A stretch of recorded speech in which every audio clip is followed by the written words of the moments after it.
What's up, everyone? Before we get started on the episode, we just want to take a brief second to thank our sponsor, Vanquishers. Sci-fi, jumping through dimensions, being the hero fighting to create balance across all existence.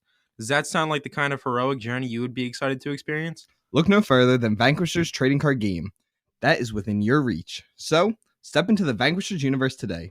Get exclusive access by joining our community at www.vanquisherstcg.com. Select your hero, equip weapons and armor, and vanquish your enemies. Now let's get started on the episode. Welcome back, everyone, to episode 39 of the Popcorn Podcast. I'm Tommy Cresta. Alongside me, my co-host, Ryan Ferran.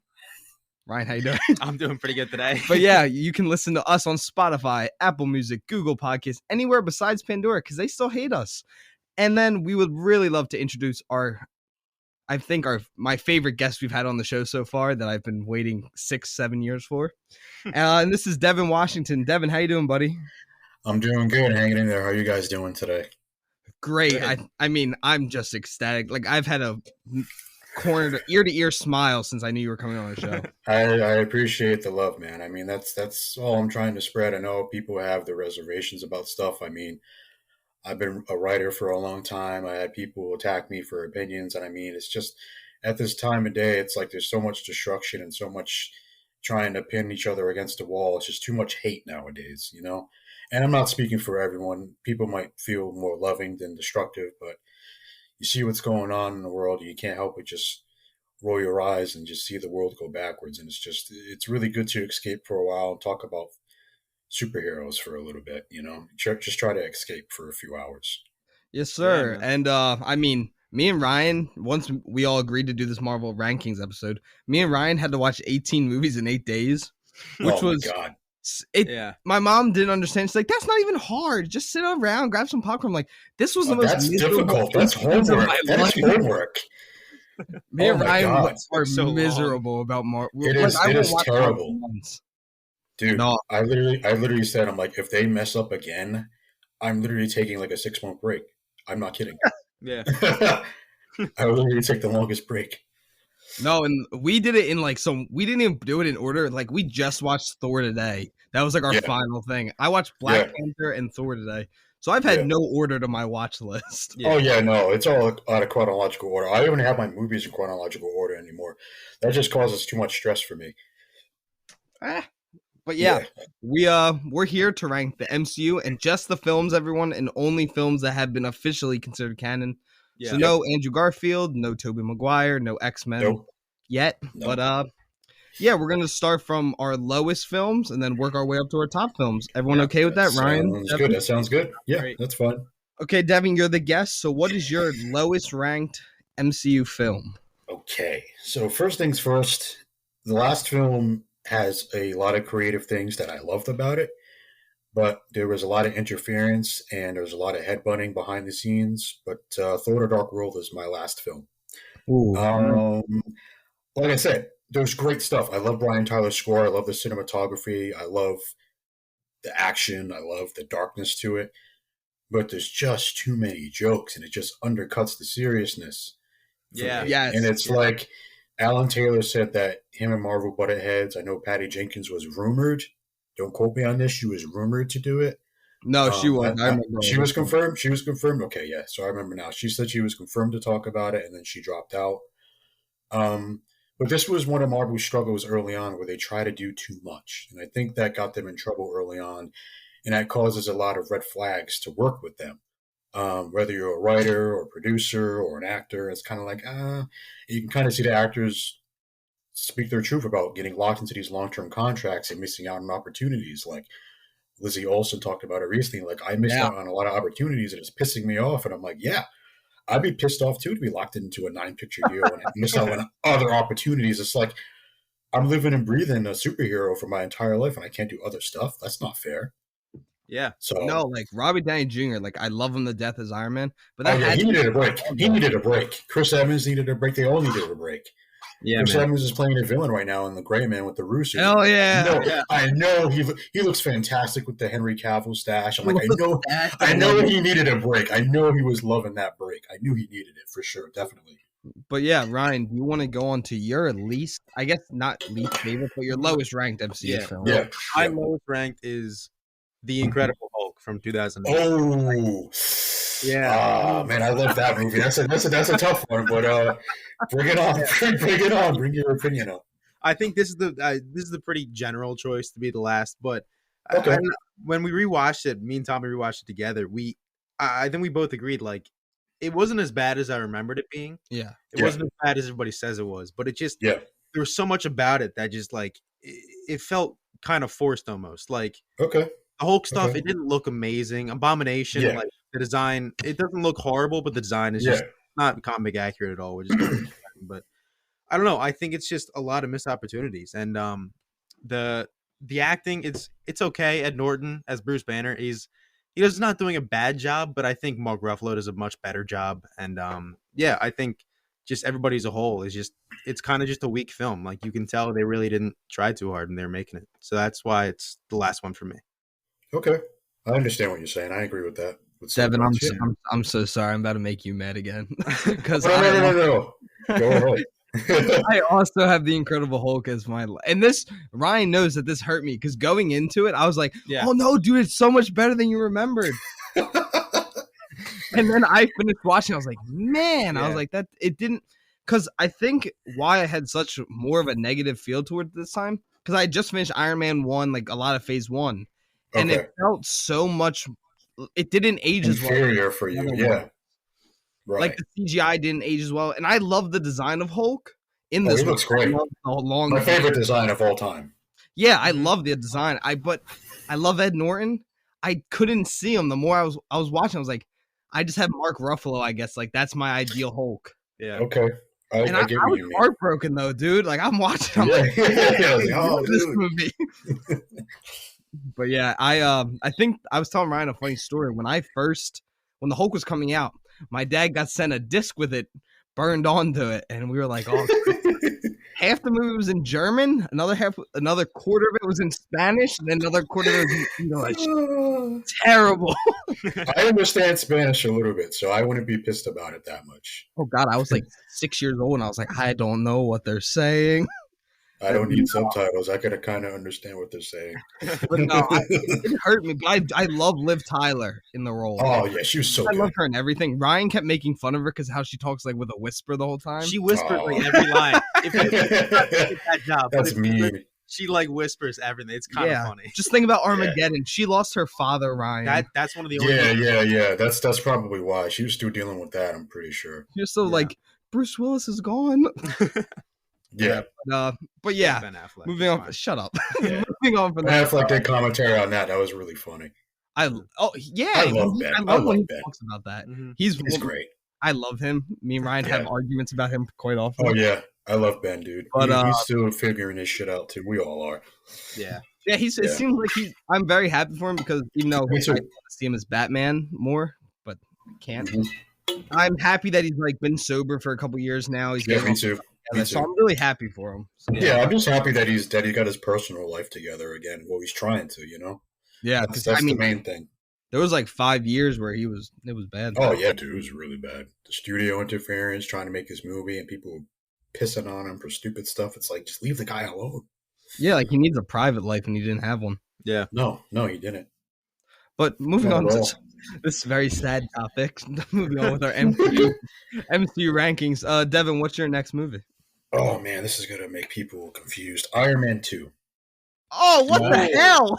Now people are gonna be like, "But you posted the anniversary." I posted the anniversary post. I like the movie. Now, when I first watched the movie, me and my class were talking about it, and it got mixed reviews. And my social studies teacher is like, "Don't hate the player, hate the game." Devin, what do you think? I'm like, the movie's good, but it's not terrible. There's great stuff in there, but again, Marvel got greedy and they had a studio interference. That's why Favreau became a producer for the Iron Man movies, and that's why he didn't direct anymore. Mm-hmm.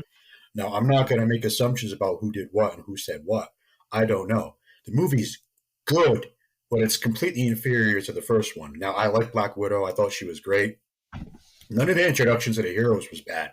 My problem was The villain was kind of just like there to show off and kind of not like a main antagonist or protagonist or whatever he wanted to be. But everything else, like the CGI, the action, the practical effects with CGI was great. Everything else was great. It was just a villain that I'm like, I didn't love Mickey. I don't really care. And it wasn't their fault. They tried. It was just the writing was inconsistent for them. And Sam Rockwell was kind of goofy. But that's not his fault. That's not his fault. That's not his fault. That wasn't his fault. I'm just saying he played a cartoon character, and it's like, how are you going to have a cartoon version of Sam Rockwell and a real version of Mickey Rourke mixed with mediocre Iron Man and an asshole Iron Man mixed with Black? Like, they're trying to do all these different versions, and it's like, dude, this should have been an animated movie if you wanted to do that. This should have been animated. Honestly, they could have made this animated if they wanted to make it goofy. No, but, I 100%. I mean, I don't know what Paramount wanted to do. I guess they were kind of had their hands tied because Disney wanted to buy them out, and Disney was trying to like, hey, knocking on the door here. We're taking all the other studios, and it's like, yeah, but when you made that 2009 cover story in Wizard Magazine, it was kind of far fetched, and I'm like, you guys got to relax. They canceled all the Star Wars movies. They canceled all the other Marvel movies at the time. They got rid of certain directors, certain actors without telling anybody. Norton got recast without being told, and him and Ruffalo consulted together later or before. And it was like, what is going on? What are you doing? What are you doing? Marvel kind of did themselves in for a little bit. They shot themselves in the foot, and that pissed me off. And I'm like, I don't like what they're doing. I'm back to my distaste towards Marvel, but this could also be because we watched 18. Oh, yeah. Dude, I'm burnt out from Marvel. I'll be honest right now. I'm burnt out. That's why I didn't want to watch Moon Knight. Yeah. I'm sorry. I'm burnt out. And with the Stan Lee stuff, you see that stuff, and I'm like, dude, what are they doing? That's disgusting. That is disgusting. I'm sorry. It's gross. But that whole like estate has been ran by like scumbags for like the last like 5 years. Yeah. And they don't want to get rid of them because they want money. They don't care. Yeah, it's been happening for way longer than people realize. Oh yeah. Ever since they sold all the rights, dude, it's been going on since then. Yeah. Back in 1997, since then. Did you ever hear the story about Mickey Rourke in Iron Man 2? What he did? No, I didn't hear nothing. What happened? So when they cast him, he was originally just gonna be like a normal dude that hated Tony Stark. He showed up to set with that accent and everything. That was never written in, and they had to rewrite it because he refused to then do it unless he did all of his Russian storyline. Okay. So that movie went through like studio interference, Mickey Rourke being a little shit like he is. Yeah. And everything else along those lines. And I didn't know this until like maybe a year ago. I watched like a whole I didn't know that. I didn't know that at all. So I love Iron Man 2 just because I have a lot of like fond memories with it. Yeah, I like the movie. It's a good movie for sure. But my next couple, like after, so I'll go. Do you want me to go first? Do you want to continue? Yeah, go. You guys go first. So you go. Yeah. What's all yours? Right. So my next one is Thor: The Dark World. Yeah, we do. I think, okay. Yeah, pretty similar reasons as you said, and then like I don't know. I think one thing that really felt rushed is that they just had to get one of the Infinity Stones in there. And they didn't need to do that. Main thing, like it's just not necessary, and it really feels rushed. It's a MacGuffin, and Jane became a MacGuffin, and that pissed me off. Yeah, we'll get to a MacGuffin. That. Yeah, dude. Oh my god, I hate that trope in movies so much. But so annoying. My biggest issues with Thor is the villain. I didn't care for the villain. Malekith looked badass, but he was wasted. Yeah. What the hell did they do to Christopher Eccleston, man? They wasted him big time. Like, you wasted one of the doctors again? You wasted Matt Smith twice. How do you keep wasting the doctors as talent?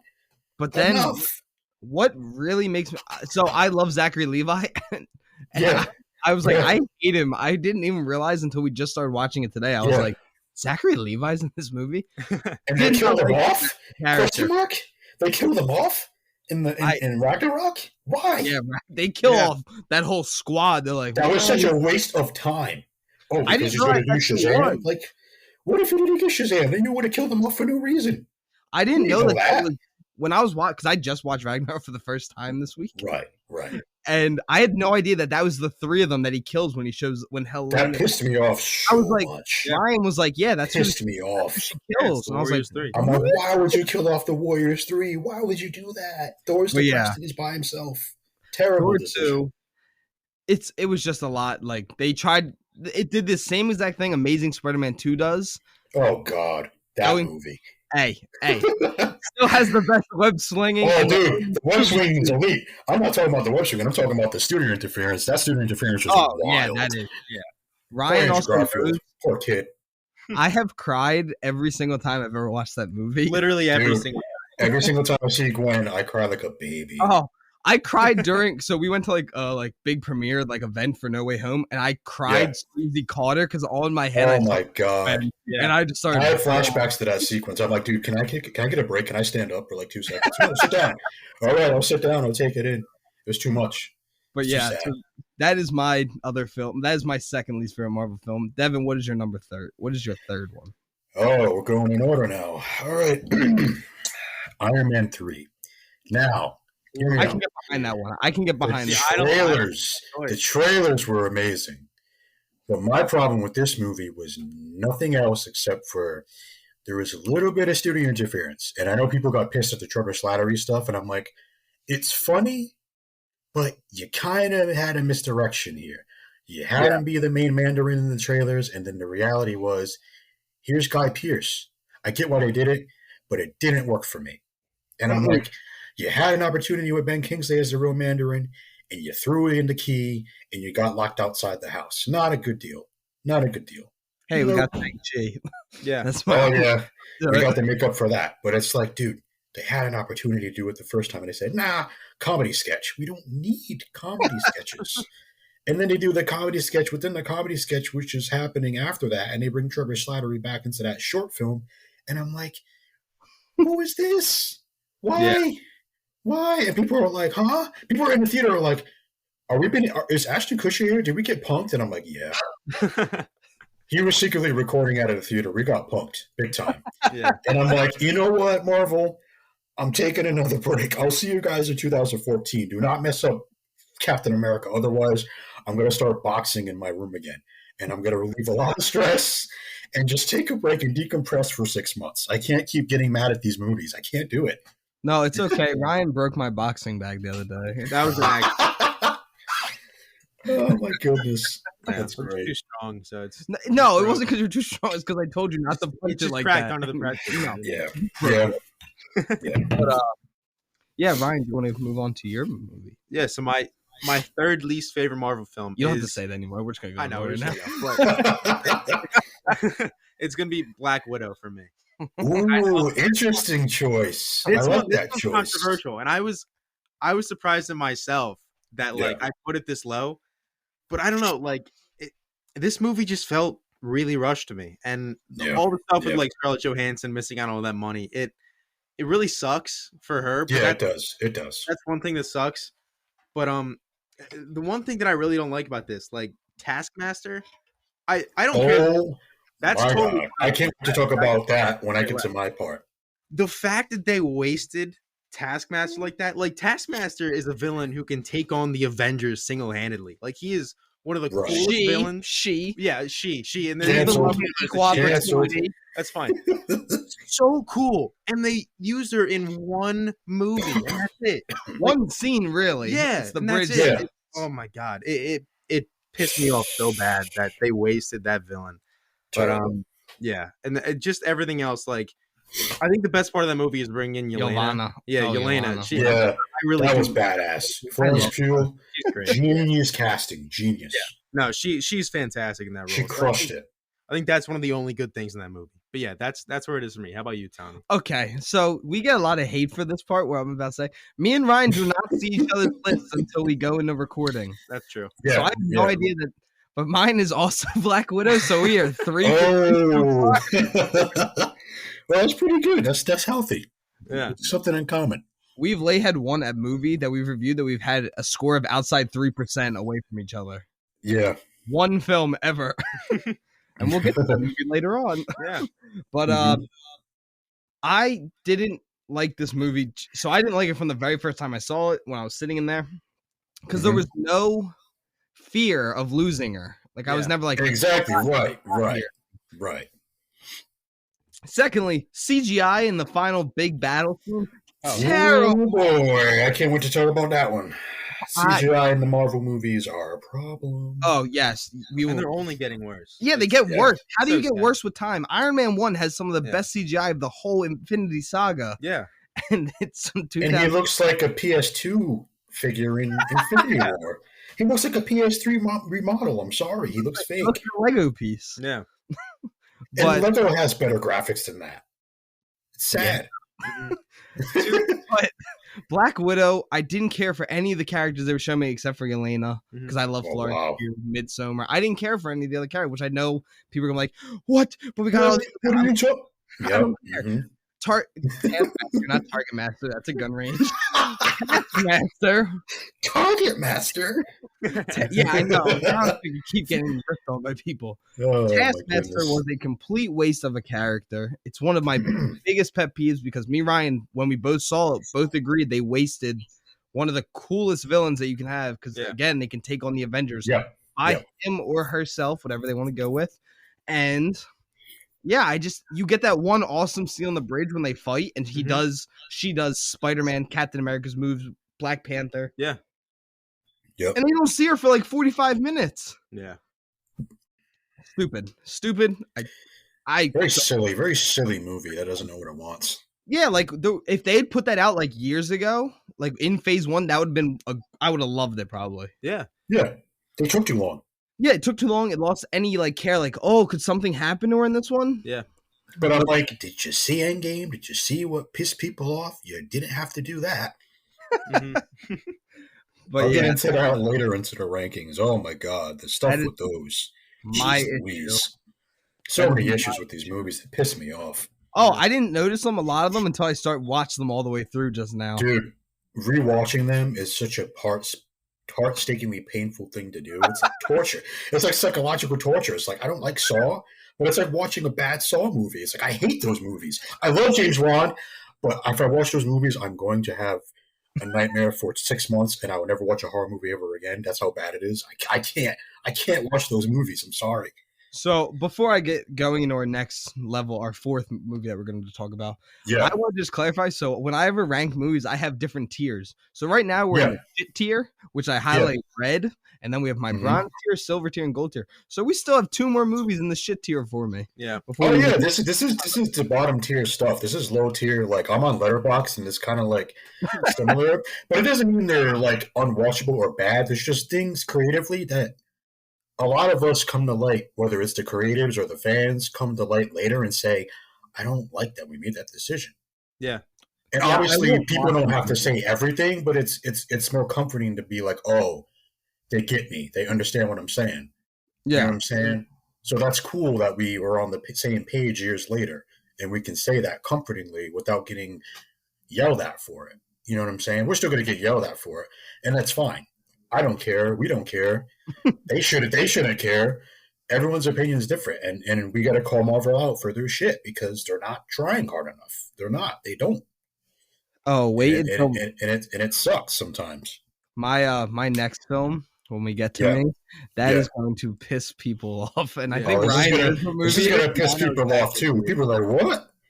Oh yeah. So my god, we'll go with you first, Devin, because I'm okay with you taking the heat, and then me being able to slide my movie in there and then move on from it. All right, this is gonna throw people in for a loop. It's not Eternals. It's Ant-Man. When they said that Edgar Wright was going to direct the movie and they showed the test footage, I'm like, yes, Scott Pilgrim versus the World, yes. And when Feige and them said Peyton Reed, I'm like, I like Peyton Reed. I like his comedy. They're going to go comedy. Okay. But when Edgar Wright said, I wanted to do espionage, I wanted to do Captain America type stuff to tie in with Civil War later, but ultimately I wanted to do my own thing. I'm like, yeah. But Marvel said, nah, we want to hit you over the head with references, connectivity. It's like, we don't need all of that. Yeah. So the movie is great. I love the movie. But the constant references and the constant comedy and the constant forced trauma, it's like, I understand, I get it, but you don't need to force things down our throat that we don't care about. That's not important. Now, that's not to say the storyline isn't important. It means they don't need to talk about it in this movie. They can save that for other stuff. That's what we're talking about. That's what I'm saying. It's like all the great stuff about like the trauma with family and the trauma with taking over the reins of being a superhero. All that stuff's great. My problem is the humor. They rely too much on humor where it's not needed. It's like this movie could have been a perfectly serious toned movie because Scott Lang was one of the more serious Ant-Mans, and they made him a comedian because Paul Rudd was cast. Yeah. Mm-hmm. So I hope that this movie and the last one, I'll get into the last one, the sequel later. I hope that Quantumania takes the mistakes and understand that we can make Ant-Man serious, and we can take him seriously like a Spider-Man or a Captain America and not making a goofball. You know what I'm saying? Because he's not a goofy character. Thor's not goofy. Spider-Man isn't goofy all the time. You can make them serious characters. That's why there's hundreds upon thousands upon gazillions of comic books that we've all read that we are familiar with. I read Ant-Man growing up. I know Ant-Man's more serious. You don't need to make him a comedy sketch. That's not his lane. That's none of their lanes, really. They don't need to be comedy sketches of themselves and parodies of themselves. That's all right. That's my problem with this movie is that there's too much comedy. It doesn't rely on the drama, composition, and all the other creative stuff that's so great. And it's not Peyton Reed's fault. It's Marvel saying, "Oh, more comedy, reshoot, do this." It's like you don't need that. Lay back on the comedy. We're all right. We don't need to laugh every single time we watch a movie. It's annoying to laugh all the time watching Marvel movies. It's cringe. Yeah, I want to have my serious Marvel movies. I want to have my serious MCU movies, my serious outside of Marvel movies, and my funny movies. But we're getting into all the off-road stuff at a different time, whatever. But it's just like, stop relying on comedy to make the movie good. Marvel needs to just relax. Marvel is king. We understand that. DC can be king too. But stop forcing stuff and start trying to come together, because all this separatist stuff about Marvel's better, DC's better. Why do you think no one wants to announce anything? Because the studios are too petrified and the actors are pissing themselves off. They don't want to be involved with this stuff. That's why they want to do other stuff. I don't blame them. I really don't blame anybody to take breaks and do other stuff. Yeah. I don't. No, that's why I don't post anymore on Instagram. I don't post. I don't tweet. I don't do nothing. How come you did? Because I need a break. Leave me alone. Leave me alone. That's it. I said my piece. Anybody can go next. Yeah. Ryan. All right. My next movie is going to be Captain Marvel. Whoa. Can we talk about that one? You sexist. Yeah. Okay, listen. That's not what I mean. No. This movie. Black Widow and Captain Marvel right back to back. You are a sexist. Yeah. Dude, demon time. Chill out. Huh? Mine is. I know. I like Brie Larson as Captain Marvel. I think I love her. She's perfect casting. Yeah. She's great. I'm glad they cut out that little cameo at the end of Age of Ultron. I don't know if you've seen that. No. There's at the end of Age of Ultron, there's a deleted scene. There's a Captain Marvel there. It's literally just some random blonde lady.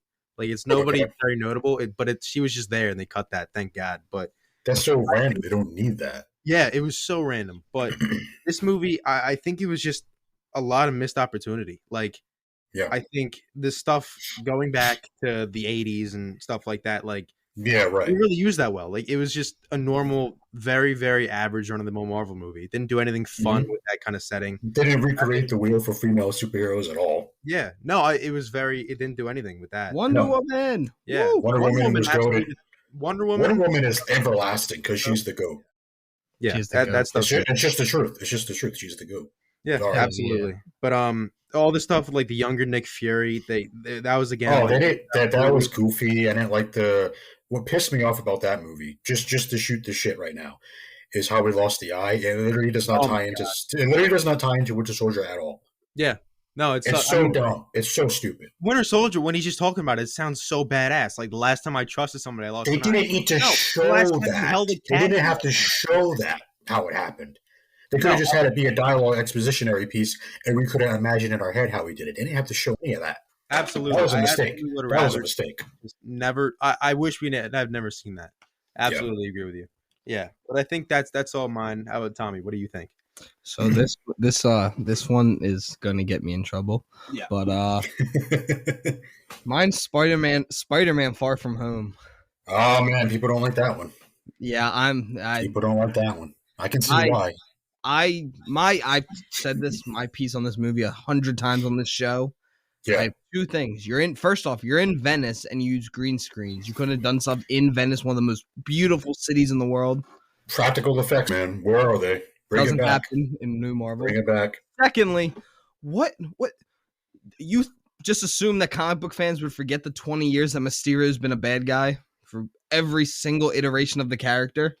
And then people are really telling on themselves and acting like, pretending they know the character when they don't read books. Yeah, like it's embarrassing. It's my biggest pet peeve of any Marvel movie that they tried to play it off like Mysterio was going to be good. As soon as they announced it, I was like, as soon as I watched that first trailer that shows him like a good guy, I was like, he's going to lie to Spider-Man. That's the whole point. And people literally were like, wait a minute. I'm like, what do you mean, wait a minute? He does this all the time. He's manipulative.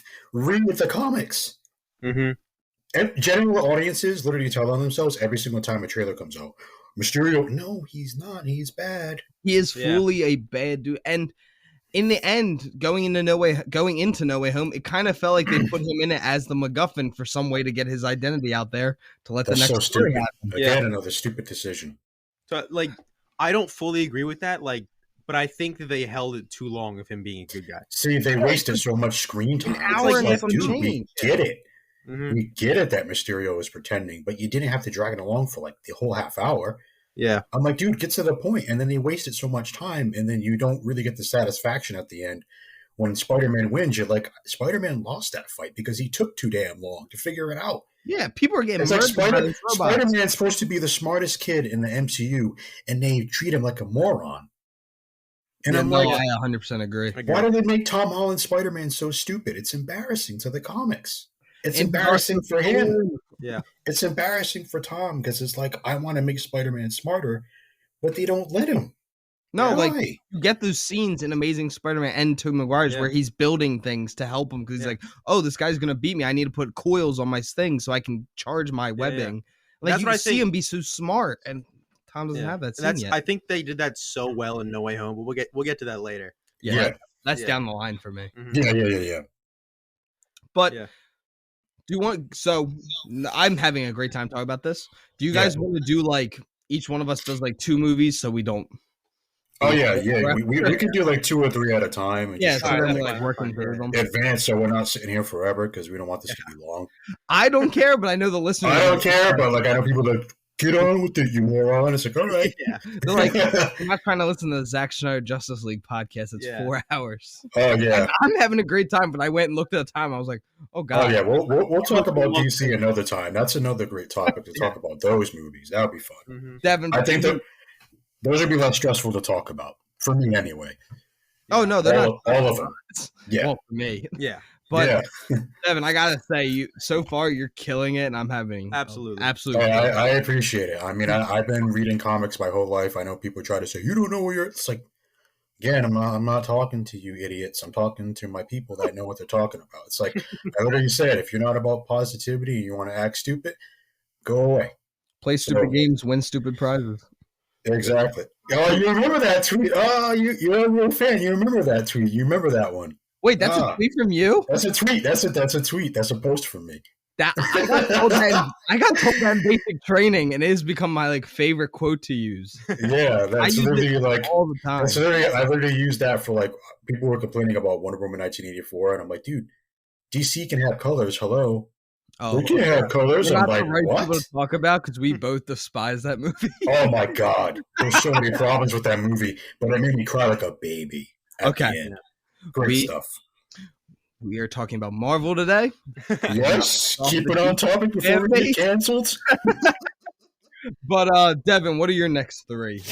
All right, so I'm just gonna talk about them sparingly, and then you can talk about them at the same time, so it's not just me. So the next 3 is Eternals, Avengers: Age of Ultron, and Ant-Man and the Wasp. So you can go off with those how you will, and then you can discuss, and then I'll come back, segue after. How's that sound? I think those are fair choices. Hey, no, I do not agree. I will defend Ant-Man and the Wasp to my grave. I like the movie, but hey, you guys can go right ahead. It's your podcast. But yeah, no, I actually really enjoyed the Eternals. I know a lot of people had their issues with it, character development, different. But again, just because it doesn't feel like every Marvel movie doesn't make it a bad movie. Yeah. Oh, no. I literally said that in the review. I'm like, no, it's not a bad movie. It's just I know what the heck was going on because I don't know the Eternals as well as other people. I have no familiarity with them. My 3 is Eternals, Iron Man 3, and Captain Marvel. And we've talked about all of these movies. Iron Man 3 suffers because I like Shane Black. I didn't love him directing an Iron Man movie. No, me neither. Going into like all these movies, all three of these kind of fall into that same category for me of trying to do way too much with not enough time to do it. Exactly. Iron Man 3 tries to set up pretty much his whole life and how he's struggling with all this stuff, which I know I love that. Yeah. There's also a lot you have to do with the Iron Man films. I didn't love the villain. Again, they played with us and made us feel like the Mandarin. Pascal showed up. It was nuts, man. Yeah. But like they played with us and made us feel like we're gonna get this big villain that every Marvel fan, because I'm a big comic guy, I've been waiting for him to show up. Me too. And they pretty much blue balled us. Yeah. And it was a slap in the face. Literally just a slap in the face. And I know me and Ryan saw Captain Marvel together. I really did not like that movie. I didn't like Jude Law. I didn't really buy him as he was all right. Yeah, like all right, but I love Jude Law. I love Jude Law. Big name. He was wasted. He was given nothing to do. You'll hear us say that on this podcast a lot this episode about Marvel wasting guys as villains, but and girls. But I feel the same way about the Eternals. Like, yeah, it's not great, but again, it didn't deserve a 40-something% that it got. Oh, no. People were in their feelings way too much. And I love the characters we got through it. Oh, yeah, the characters were amazing. It's just like, I don't know about the Eternals. I've heard of them, but I never read them. I've read New Gods. I read that. I didn't read Eternals growing up. My baby boy, Harry Styles, though, showing up. Oh, man, killed it. I love Harry Styles as an actor. So do I. Keep it going, man. Keep it going. That kid is amazing. Amazing. I know I'm about to get like people like, you can't like Harry Styles, like that's so female. I'm like, what? What are you talking about? That's like saying you can't like other singers or whatever. He's Swift, baby. Like, dude, his song is playing all the time at work, and I'm like, yeah, keep blasting it, dude. I like One Direction. So yo, me and Ryan listened to One Direction yesterday. Because we went up to New York, so I was jamming some One Direction. Yeah. But Devin, I fully agree with your little three, except for Ant-Man and the Wasp, which I love. Yeah, there's great stuff in there. It's just Ghost, Hannah John Kamen, again, wasted villain. That is a villain. And she is so good in Tomb Raider. I'm like, I liked her as the supporting role. I loved her as her as a friend in that movie. Oh yeah, I think Ghost is really cool in that movie. But she's they just badass. But they literally did nothing to give her justice. I'm like, why again, Marvel with the washed villains? And Lawrence Fishburne is kind of wasted in that movie because he doesn't play like a major role. Like Lawrence Fishburne, Lawrence Fishburne is amazing. Yeah, you can't keep wasting the OGs, man. Otherwise, they're just going to say no to these superhero properties and just bounce. Yeah, literally. Seriously. Yeah, it's a turnoff, and I understand why not everyone likes them. Yeah. So me and Devin were just having this conversation in the car driving back from New York. We were talking. We're like, what if Tom Hanks came into the MCU? Like, who would he play? And then thinking about that more. Like, right. If he was in there, like, he would 100% just get wasted. Like, he would be a random character in one movie and then never come back. Like, exactly. I think that's one thing they did so well in Phase 1 is casting. Like, you look back at Thor, like Chris Hemsworth was a complete unknown, but now he's a superstar. Like, it's insane. Yeah. They need to start casting more lesser known actors and stay away from the big names, because big names want more money. They want to do this, they want to do that, and it's like not everyone's made out to be the guy yet. Yeah. Maybe they can just be a script advisor or an idea guy. I don't know.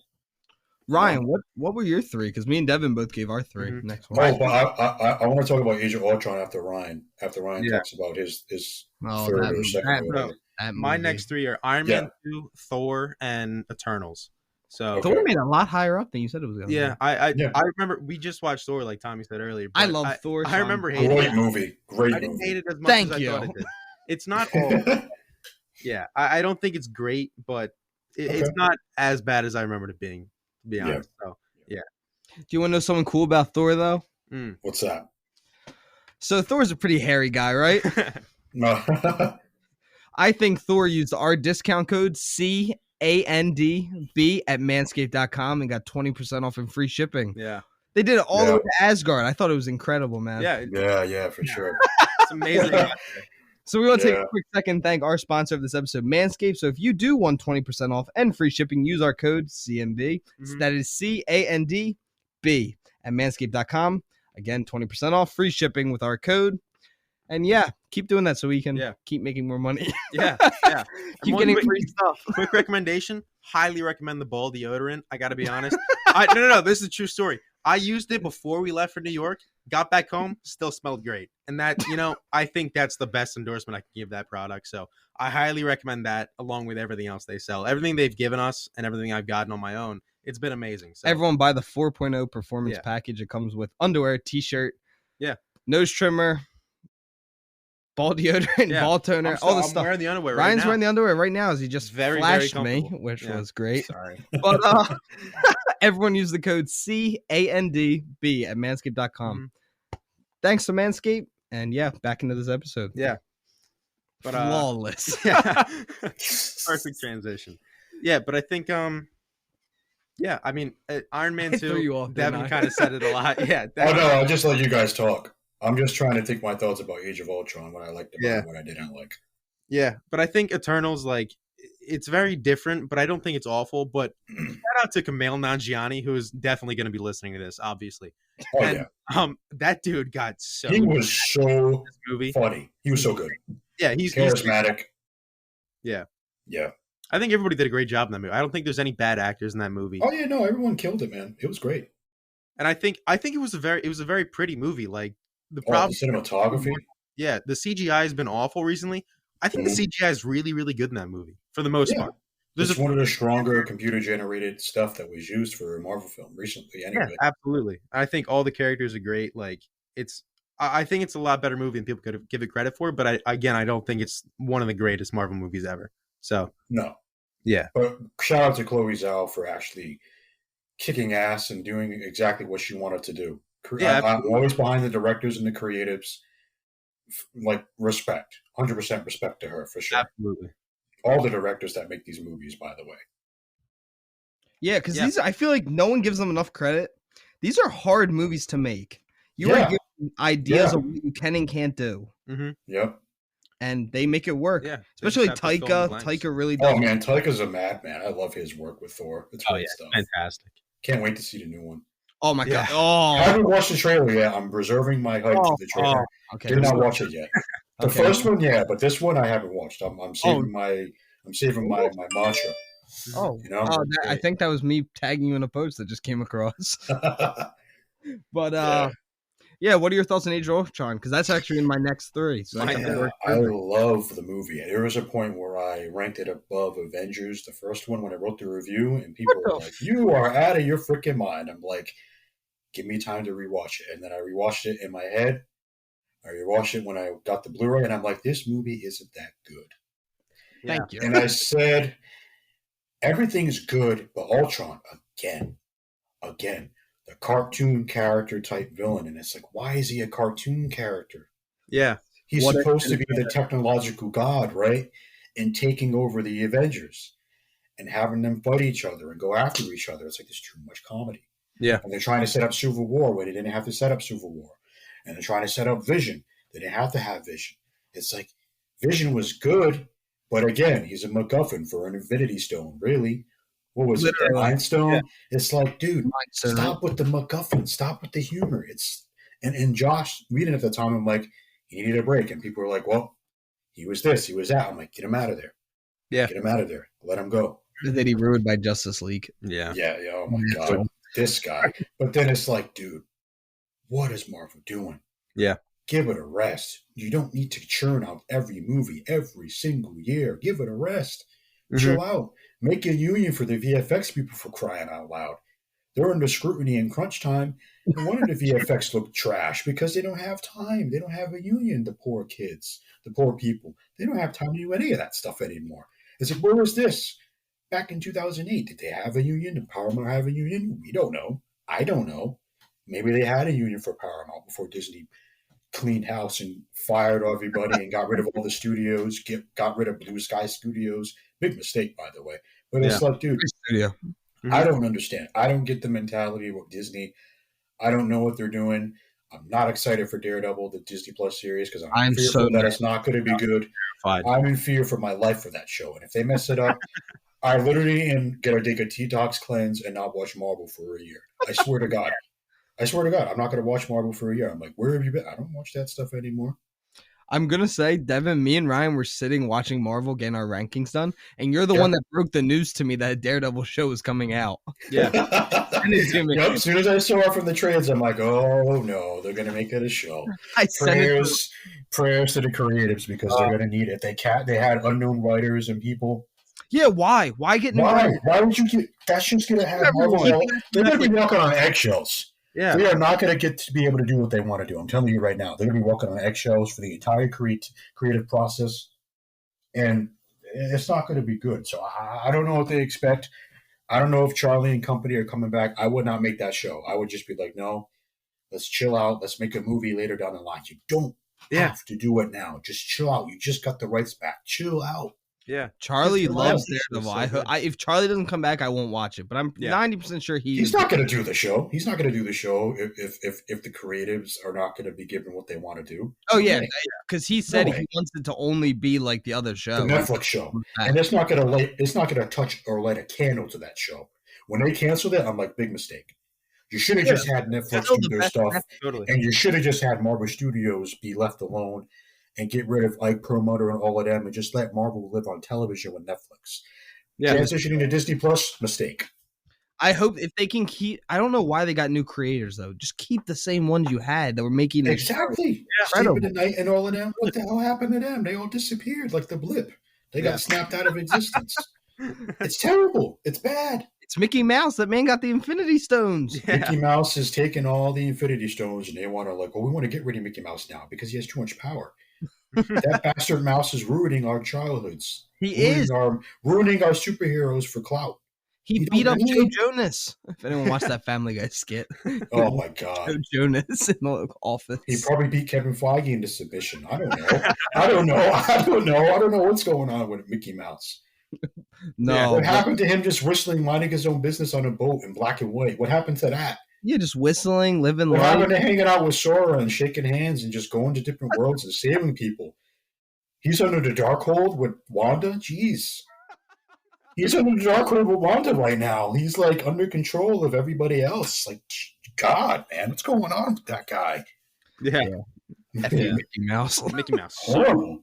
But my next three is actually including Age of Ultron. It goes Doctor Strange 2, Age of Ultron. Oh, okay. Iron Man 2. I'll start off with Age of Ultron because we are just already talking about it. I don't like the movie. I've hated the movie for years, but I came around to it this time around. I gave it a little bit more respect because there are parts I like, but again, Ultron, terrible. I did not like Ultron. What if Ultron? 10 times better. Badass. Yeah. Badass. And way better.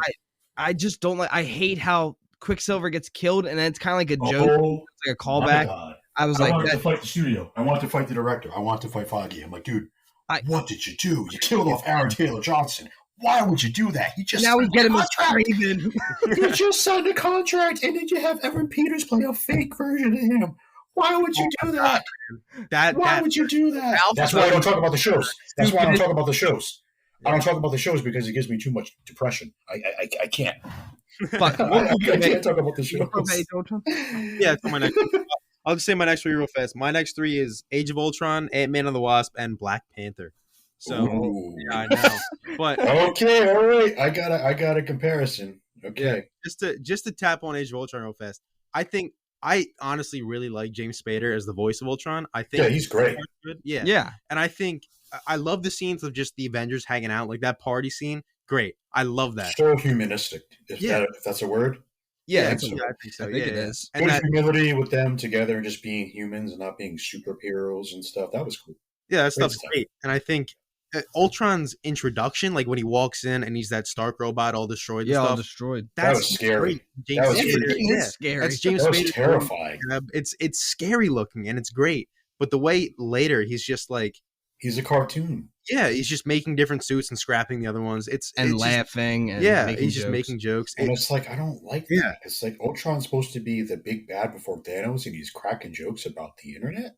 Yeah, it doesn't make any sense. Yeah, it's crazy. It's just he's supposed to be pissed at the internet, not laughing about it. It devolves so quickly from something great in the beginning, and then it just gets so mediocre. And then typical Marvel comedy sketch stuff that they do. I don't like. I don't like that. before we hop into Black Panther, because that's actually in my next 3 as well, so then we can all give our little ideas on it.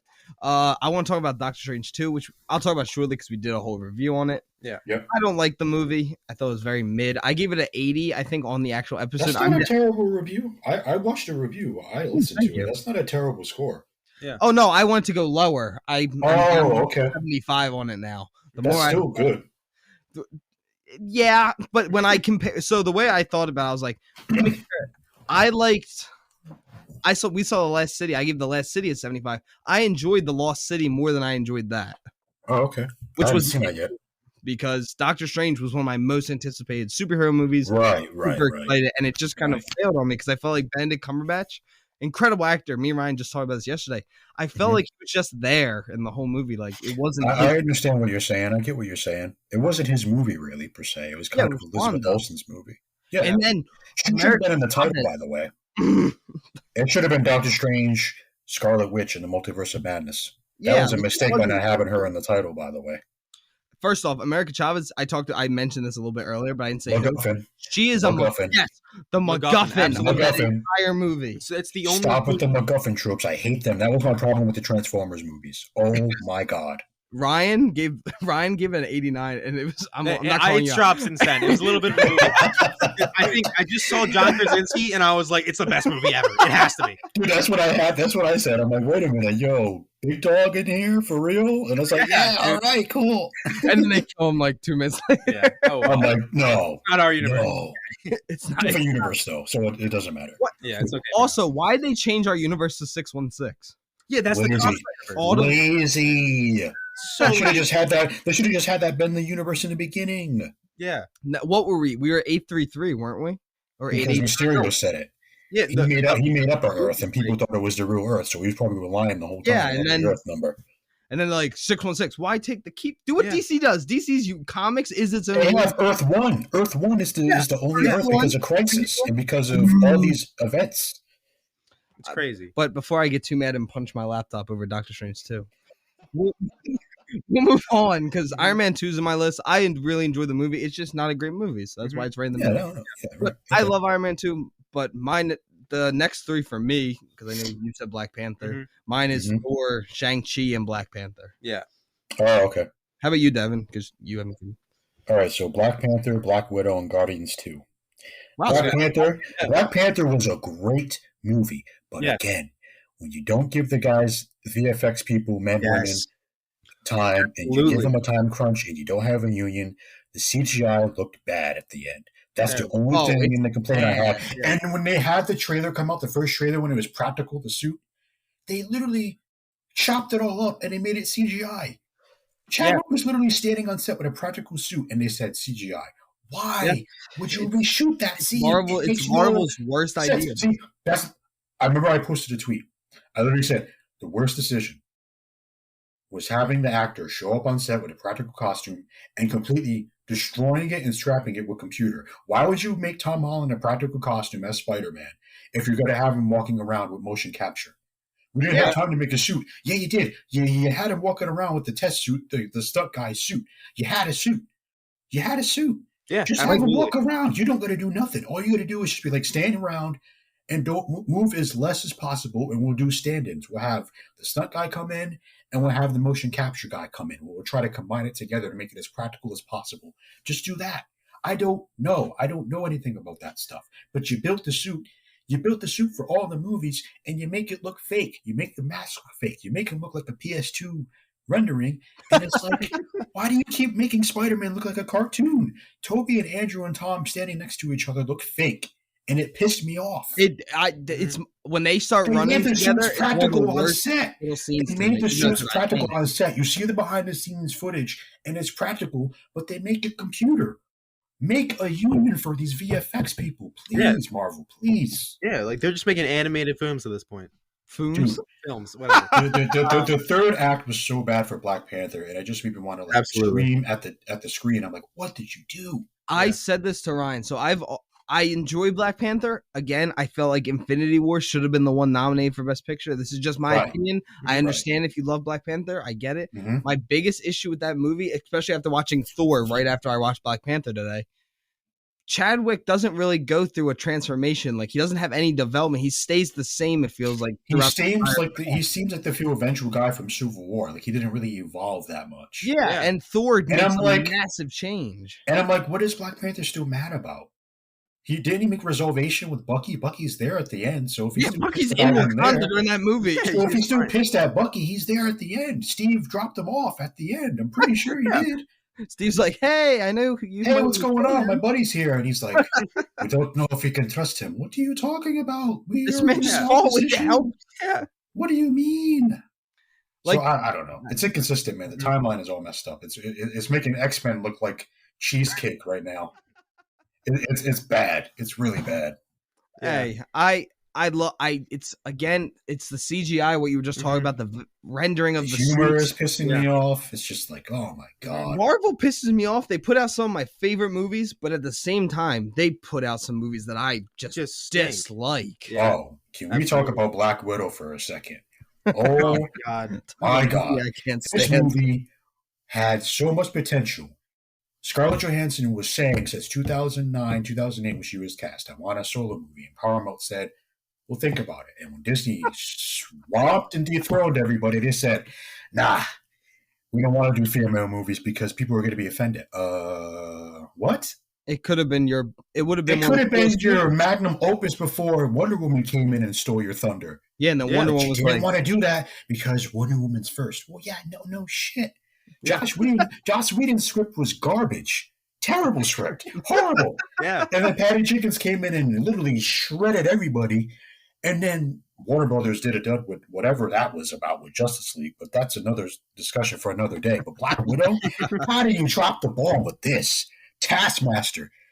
Olga Kurylenko, beautiful actress, talented actress. She was one of my favorite Bond girls, for goodness sake. Yeah. And you come in and you say, you know what?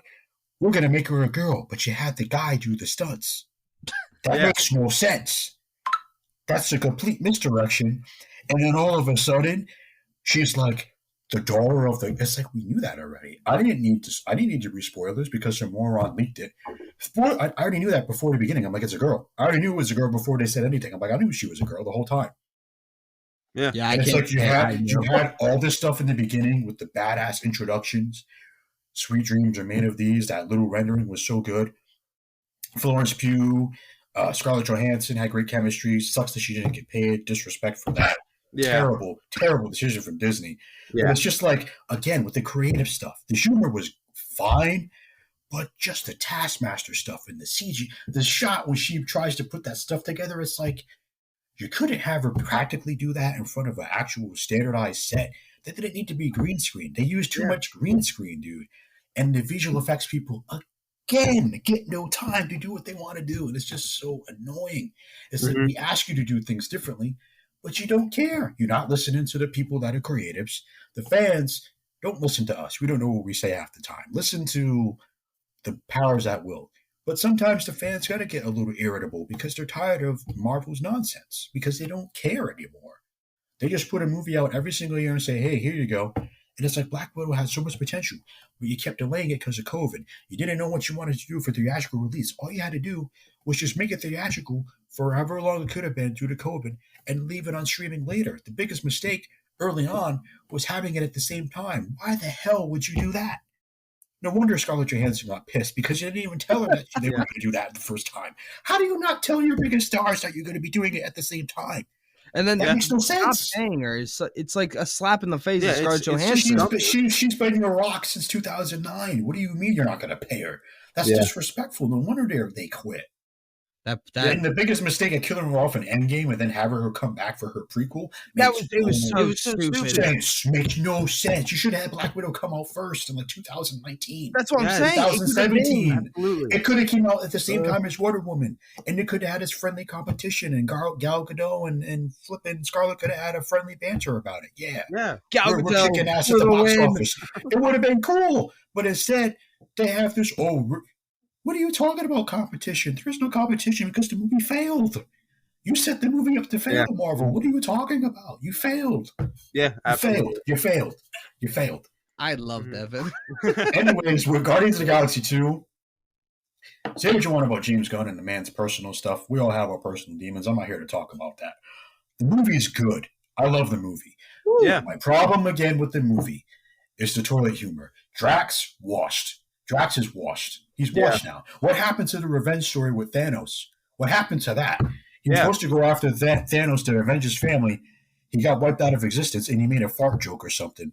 And he disappeared, and he comes back, and he does absolutely nothing. He doesn't even fight Thanos in Endgame. He does nothing. Yeah. He does absolutely nothing. He doesn't get to fight him. Why? No wonder Batista says, I'm out. Kick rocks. I'm done.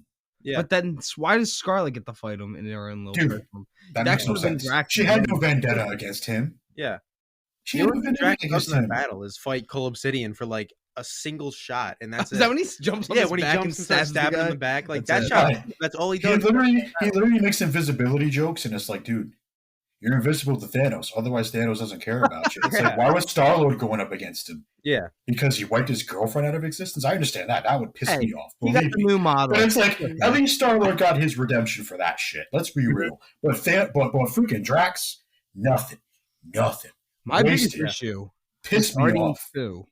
I have one big issue with this whole movie. I really enjoyed the first act and the third comedy's bad. The comedy and how long the middle of the movie feels. Oh my God. Nothing happens. Yeah. No. The third act I love though. When he's like, you think that Peter Quill might die and Rocket's like, I can't lose another friend. Like that whole scene's I love it. The emotional trauma was so good. The middle of the movie feels like 2 hours and the first and third act feel like 40 minutes. Yeah.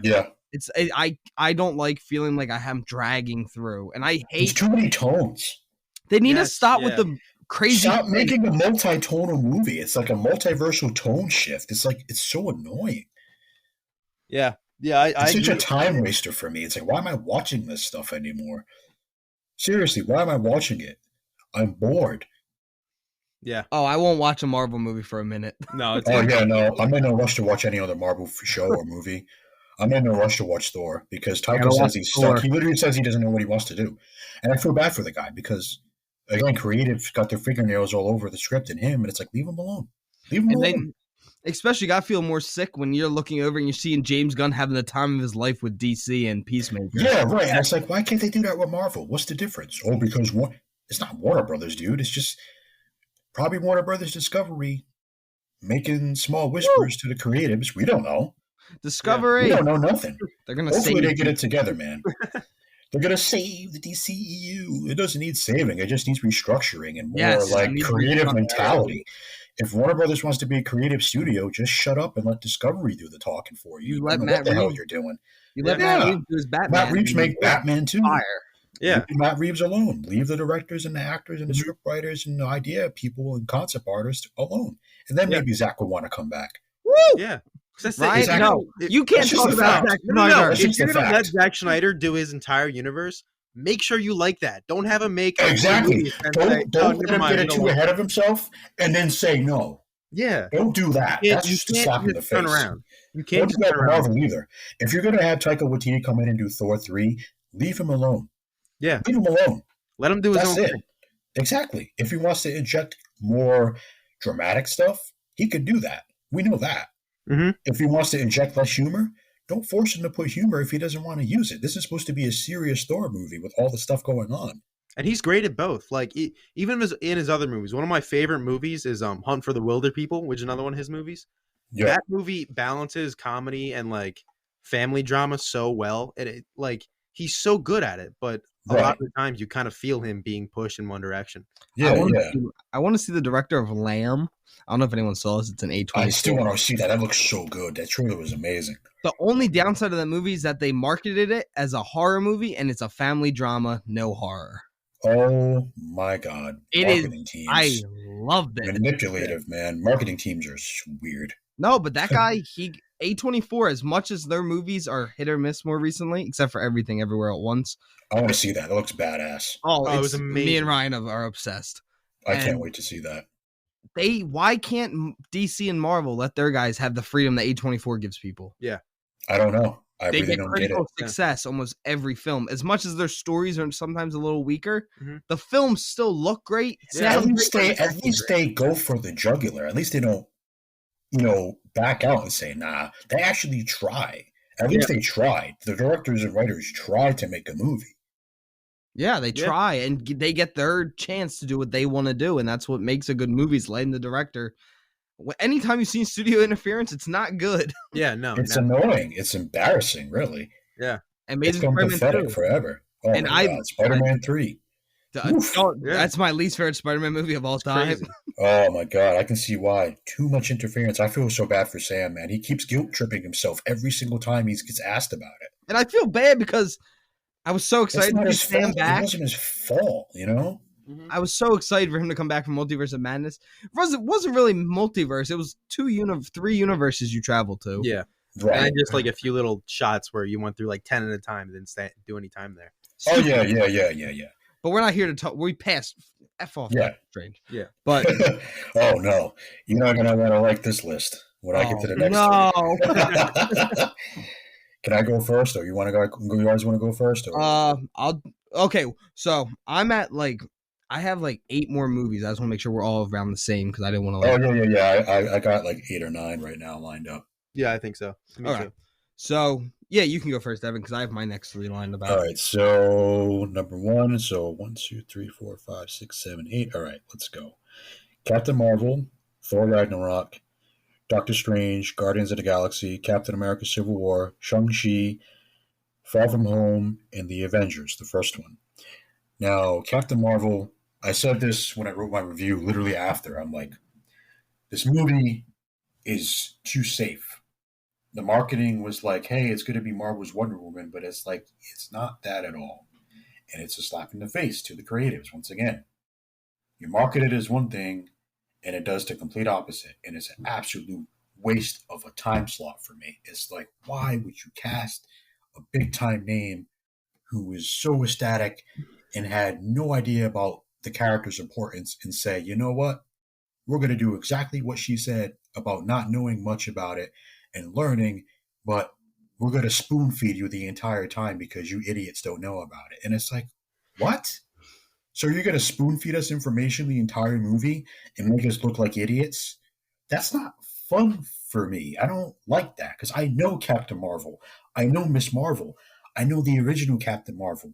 So it's like, if you're going to make us look like idiots, yeah, if you're going to make us look stupid, then it's like, why are you wasting my time making a movie if you didn't really want to make the movie in the first place? Yeah. Yeah, it feels like they're making and a movie. Introduce her first in Endgame and then shoot the how does that work? Wait, she in Endgame first? She shot her scenes in Endgame first. That's what apparently I heard. I don't know if there's any set in stone for that, but apparently she shot her scenes for that first, and then she filmed Captain Marvel first. Maybe. If that's the case, that is the most stupidest thing I've ever heard Marvel do. Yeah. I'm sorry, but Captain Marvel is too safe. Brie Larson is amazing. Yeah. Jude Law, everybody else, Jenna Chan, the supporting cast is great. Mm-hmm. But it's like, even like McKenna, is it McKenna Grace? She played an excellent young version. She's in everything. Yeah, she plays the young Brie Larson. She's awesome. Brie Larson was superb, but everything else is kind of like, yeah, he didn't stick the landing. And the way that Nick Fury lost his eye, terrible. Unforgivable. Thor Ragnarok is good. But let me say this for a second. Do you guys notice one thing about the cinematography is that they have this gray wash undertone every single time for third acts, or is it just me? No, I think I see what you mean. Especially in the movies have a gray undertone. In the Russo one, I definitely know what you mean. Mm-hmm. This ugly gray undertone. Like them. Yeah. I like the Russo brothers because they gave me two of my favorites, three of my top 4 favorites. It's great. They can't make a movie outside of Marvel, it seems like. Yeah. They don't know what they want to do. Cherry was garbage. Yeah, 21 Bridges was actually was It was okay, but it wasn't great. Extraction. Dude, I haven't seen that Superman. The dude can get shot, stabbed. Chris Rake was his name, right? Wasn't it Chris Rake or whatever the hell the guy's name was? He jumped off a cliff in the very Tyler Rake. Yeah, it was his name, I think. When he jumped off the cliff, I was like, okay, this is the action's super, super cool. Like, it's really well done. There's a lot of one takes with like it's Chris Hemsworth too. Yeah, because he's a superhero, man. He's a badass. It was they just produced that movie. They didn't direct it. It was I thought they directed it. It was the Captain America stunt guy, right? One of the stunt guys directed it. It was a stunt guy. That's why the action's so good, because it was a stunt. Yeah, because he had that experience with Chris Evans. They make him like That's my problem with Punisher season 2. He becomes like a god. He becomes a superhero. He becomes untouchable. It's like that was my problem with Warzone. I'm like, why is he a superpowered being? Yeah, it's decapitating people's faces. That makes no sense. Yeah. For a second, I thought he meant Call of Duty. I was like, oh, he means Punisher Warzone. Yeah. It did become Call of Duty. I have not heard someone talk about that ever. And I'm so happy that someone else has watched that movie. That movie just made me want to like scream at the wall. Like, what did you do? Yeah. But Thor Ragnarok is good. It's just, again, the gray tone cinematography towards the third act. The CGI, the green screen is poorly noticeable, especially on a bigger screen in IMAX. Oh, my God. What the hell is this ugly movie? It's like, what did you do to the cinematography? Why would you have a second unit director or have Marvel come in and say gray wash it? It's like, why? Yeah. Hulk looks so weird. I'm okay with the Batman being dark because the movie takes place at night. Yeah. But I mean, something like this. It's just all these movies, they're like the top tier after Ragnarok, like they're good, but Doctor Strange is too safe for me. Guardians of the Galaxy is amazing. Civil War, Ryan loves that movie. Yeah. Good, but the gray wash again with the cinematography. Shang-Chi has the same problem, but those movies are really, really good. And then Far From Home, I love the movie, but I didn't like all the stuff with Mysterio. And again, with the fake CGI Spider-Man, it pissed me off ever since Civil War. He looks like a video game. Why would you make the suit practical if you're going to have Tom do all of his stunts and you scrap all of that with computer? He's wasting his time. Stop wasting people's time with this stuff. Yeah. He works his behind off. He loves Spider-Man. He's burnt out. He's burnt out. I know the kid's burnt out. He literally says in interviews he looks depressed. He said he's like, I need a break. He looks sad. He looks really, really sad. They all look sad. And it's like, you shouldn't be sad playing Spider-Man. I mean, come on, man. Like, leave the actors alone. They look sad, dude. They look depressed. And it's not good. It's not good. And then Tom said he had a blast on Uncharted because that was probably just good. It was such a segue out. It was something to do different, and the reviews weren't that good. But I loved it. I actually really thought it was really, really good. Yeah. I thought it was really a really good representation of the games. I thought it did a very good job. Yeah, I didn't get the hate that me and Ryan both were like a 76. Like that was like a 77 out of 100 for me. That was a really good movie. Really good movie. That Tom did all of his stunts. He broke bones. He got his ass. I know. He worked his behind off, and that kid is a superstar. I love that kid. Yeah, I've grown. Me and Ryan for the first like 20 episodes of the show did nothing but hate on Tom Holland, and then after No Way Home, he gained. Like, he needs a new engine. I'm like, we don't know that. No, because I'm an Andrew Garfield guy through and through. Oh yeah, Andrew Garfield, man. Social Network. That kid is unreal. Woo! He's amazing. Unreal talent. Should have won the Oscar, but absolutely. I won't say won the that. Oscar. Will Smith won the Oscar. Will Smith beat him. And Will Smith beat him, but physically, that was a distraction. That was a distraction for the year, and people won't shut up about it. It's like, he already forgave everyone. He forgave himself. Leave him alone. I feel bad for him because I love Will Smith, but that's going to tarnish the rest of the dude's career. He should have never done that. He should have just like left it alone. Jada gave him that look though. And emotions get the best of us in the times of darkness. Shut up, Will. I was like, shut up. He should have just stayed there and just took his uncle's advice. Walks away. It's like, dude. Yeah. I should have just been like, I would have been like, dude, I would have never said nothing. I would have just been like, I didn't like the joke. I would have never gotten up and done nothing. I would have sat there the entire time and took it like a man and be like, you know what? Maybe he's right. I don't know. I don't know. I don't know. Yeah. Like, but you have to be waiting for that because at every award show, people get made fun of. Yeah. Ridley Scott was at the Oscars and they talked about how no one watches his movies. It's true. There and took it. It's true. Hey, I didn't think no one likes Alien because they're probably burnt out by it. We don't know that. Ryan and me have this consistent argument about The Last Duel. So, oh my God, I haven't seen that. It looked amazing. Oh, it was fire. Ryan hated it. I didn't hate it. It was just. I hate Ryan now. It was very boring, but it was very good. Hey man, my friends talk about dialogue heavy movies all the time. Too much talking. What? Yeah. What's your attention span, dude? Just chill out. Eat some popcorn. Drink some soda. Smoke some weed. I don't know. I don't know. No, because a movie. Well, we'll continue with this. Talking about movies that don't have good scripts, most of Marvel, but next couple are like Doctor Strange, Homecoming, Guardians, and then the first Avengers and Civil War. I like all of these movies. I really me too. Especially the first Avengers. Like the first Avengers is good, but it's just a lot of the stuff like making Hawkeye bad, stupid. Yeah, like I love Hawkeye, and it kind of just he was a waste of time. It's just like these are like the movies after this is the first movie. Film. Why would you make Hawkeye bad? That makes no sense. Yeah, like he shows up in Thor, but that's 3 minutes of screen time. Yeah. Like that's our introduction, whatever. But these movies I'm talking about right now, I really enjoy these movies, but the movies after these are my favorite Marvel movies ever. Right, yeah, after these, yeah, for sure. But these movies, they all kind of suffer from the same thing. As much as I love them, they have good villains, but they, again, what you were saying earlier, they all feel a little safe. Yeah. Like Civil War, it's my favorite comic series ever. Seeing everyone. It's one of my favorites. It's one of my favorites. I did not read Civil War 2, though. Neither did I. I haven't read it either, but my buddy who I go to school with, he's obsessed with it, so he keeps telling me I have to read it. I love the Civil War series. So good. But it's all these characters. It should have been it's like Avengers 2.5. Yeah. It's literally Avengers 2.5. They literally should have called it Avengers Civil War and get it out the way. It wasn't Captain America's movie at all. Why would they make all these? Why would they have all these characters there? It should have just been Captain America versus Iron Man. Yeah, if you're just going to make Captain America versus Shield and Hydra, I don't know, or the Serpent Society, like they originally wanted to do, but it was fake apparently. Yeah, it was just the movie just felt like it wasn't enough to what I wanted it to be. So I was like, as much as I love Tom Holland in that movie, it was my favorite part. He did not need to be there. They didn't need to have him be there. It didn't need it. If you're gonna do Civil War, you have to go big. Yeah, it needs to be this big moment, not 5-on-5 in some massive airport. And then a safe movie where they're cracking jokes. Yeah, they're not even fighting. I'm like, is this a war or is this a comedy sketch? Yeah, Again, comedy, interjecting the drama. Yeah. It's stupid. Stop it. But yeah, Guardians, I really enjoy. I think James Gunn does a great job with the first one. Homecoming has one of my favorite villains is Vulture. I was super excited. Yep. Avengers, the fight scene's a little too long for me, but that's whatever. Yeah.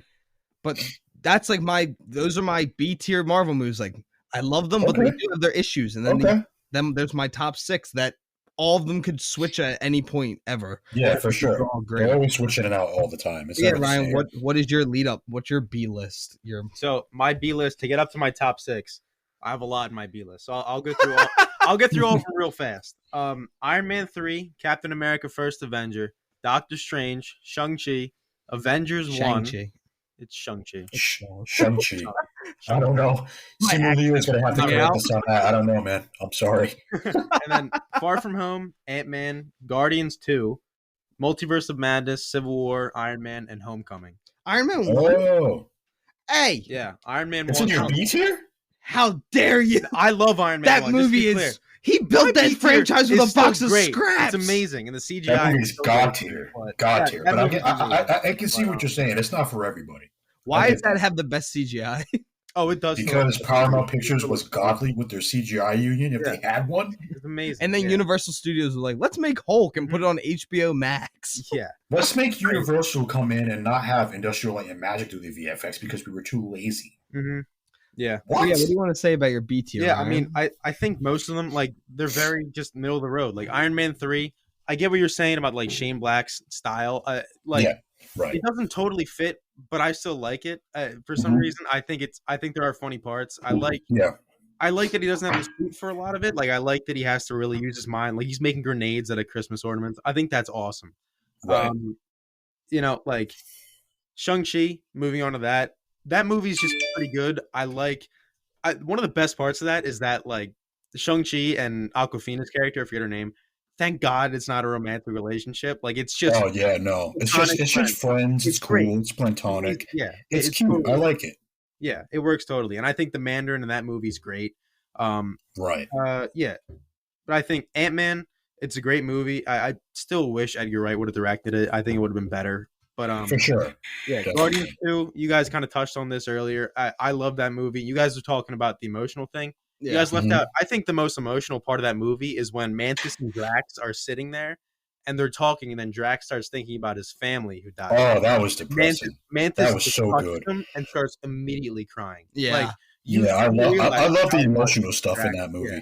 You realize how much Drax is going Egos through. is so stupid looking. I can't get like the Star-Lord stuff with him and his dad when he admitted that he killed his mom, and Chris Pratt was like, "What did you say?" I'm like, "Oh my god!"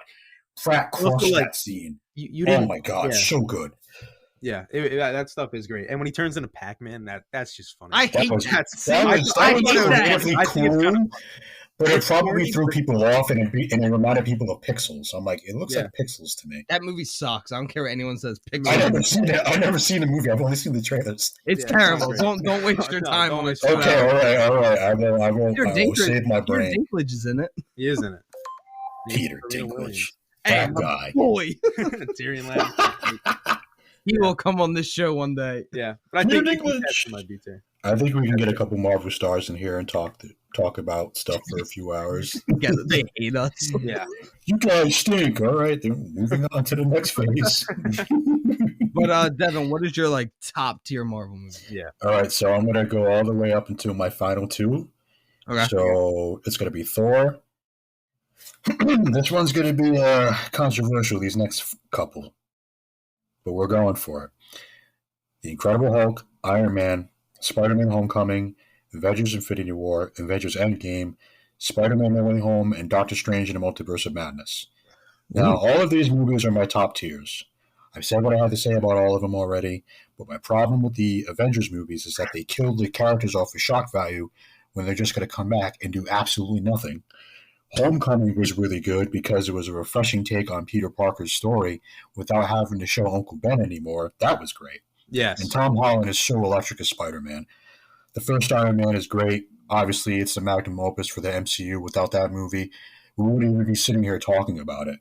Thor 1 was really good. Yes, it was. The cast was great. The philosophical Shakespearean dialogue is like the old comics. It's my favorite Thor movie. I will die on that hill. I would love to see Kenneth Branagh come back in like a smaller budget Thor movie and have them come back and just do another Shakespearean Thor piece. That would be cool. The Incredible Hulk reminded me of the TV show. I was terrified of the show, by the way, as a kid. I could not watch that show. It wasn't until I met Lou Ferrigno in real life where I'm like, you know what? He's not scary. He's not a scary guy. The Hulk's not scary. The comics were not terrifying. It was just that show. That transformation where he tried to fix his car and he got pissed off. Oh my God, I jumped into my room and I flipped the shit and I did not watch the Hulk movie. And I watched the DVD and I'm like, you know what? This isn't freaky to me. That first movie is really good. I like the first one. Yeah. The Incredible Hulk was really good, in my opinion. The CGI is kind of dated, but if you watch it in 4K, it's not that noticeable. For me, watching it in 4K, I didn't notice any dated CGI with any of the movies. I thought it's just a way better experience. You get a big, giant 50, 60, 70, 80-inch TV. You're really not going to notice they dated CGI. Only a little bit in that sequence where they fight towards the end. Mm-hmm.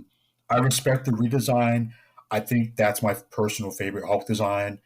And it's a slap in the face to Edward Norton that he never got to continue. That's what forever make me mad. Forever make me mad that they changed the design. Forever make me mad that they didn't consult him about it. And him and Mark had to sneakily get that going. I don't know the story. I'm not speaking for them, but it was just a mess. And it sucks that, we never get to see Edward continue. I would have loved to see him continue in the She-Hulk series. No Way Home, like I said, is God tier. All the 3 generations of 20 years of Spider-Man is great. Woo! Yeah. They got to close old wounds with Spider-Man 4 getting canned and Spider-Man 3 getting meddled with. I love the third one. Amazing Spider-Man 2, amazing VFX and all of that, but the story is all over the place due to story. It's coming back with the studio. Yeah. I mean, more. I would love to see Tobey and Andrew come back, but I see their reservations. I see Tom Holland. They just need a break. Just leave them alone. Let them do other stuff. Yeah. You can't live and die by one character for the rest of your life. You got to do other stuff. I understand that. We all understand that as just creatives and just do other things and talk about different stuff. Multiverse of Madness right now is my current top tier. It's in third place. It's probably like a 92 out of 100 for me. All right. I love the scary stuff, but Wanda, man, you should have put her name in the title. What the hell was Marvel doing with that? Oh my God, Scarlet! I understand why Lizzie was so pissed about not getting roles because she had to channel all her anger into this one role, and you can just tell she let that shit all out.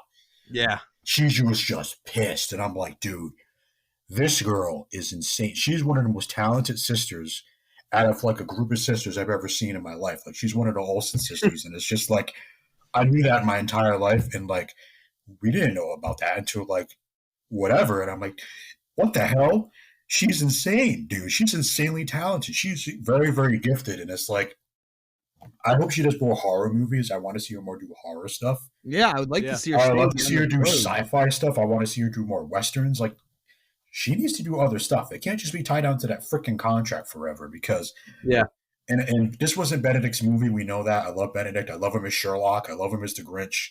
I love him as Doctor Strange. He's an amazing actor.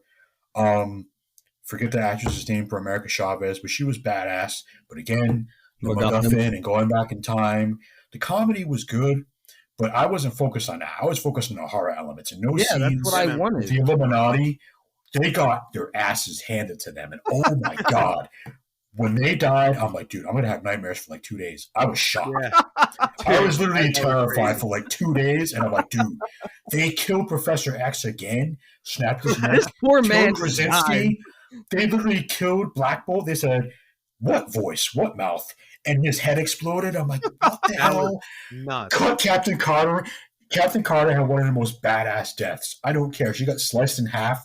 That was the most badass way to go out for all of them. That was insane. Well, Monica. Oh my God!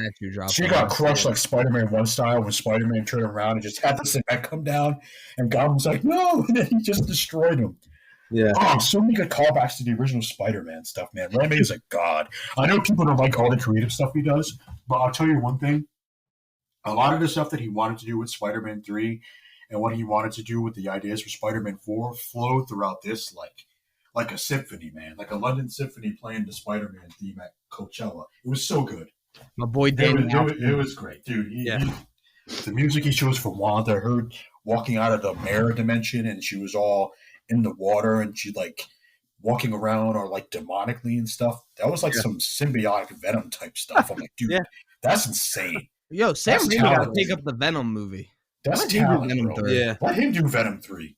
Because Andy Serkis, I love him to death. I love him, but there is too much. The script, man. The script. Stop with the comedy sketch. Make Venom terrifying again.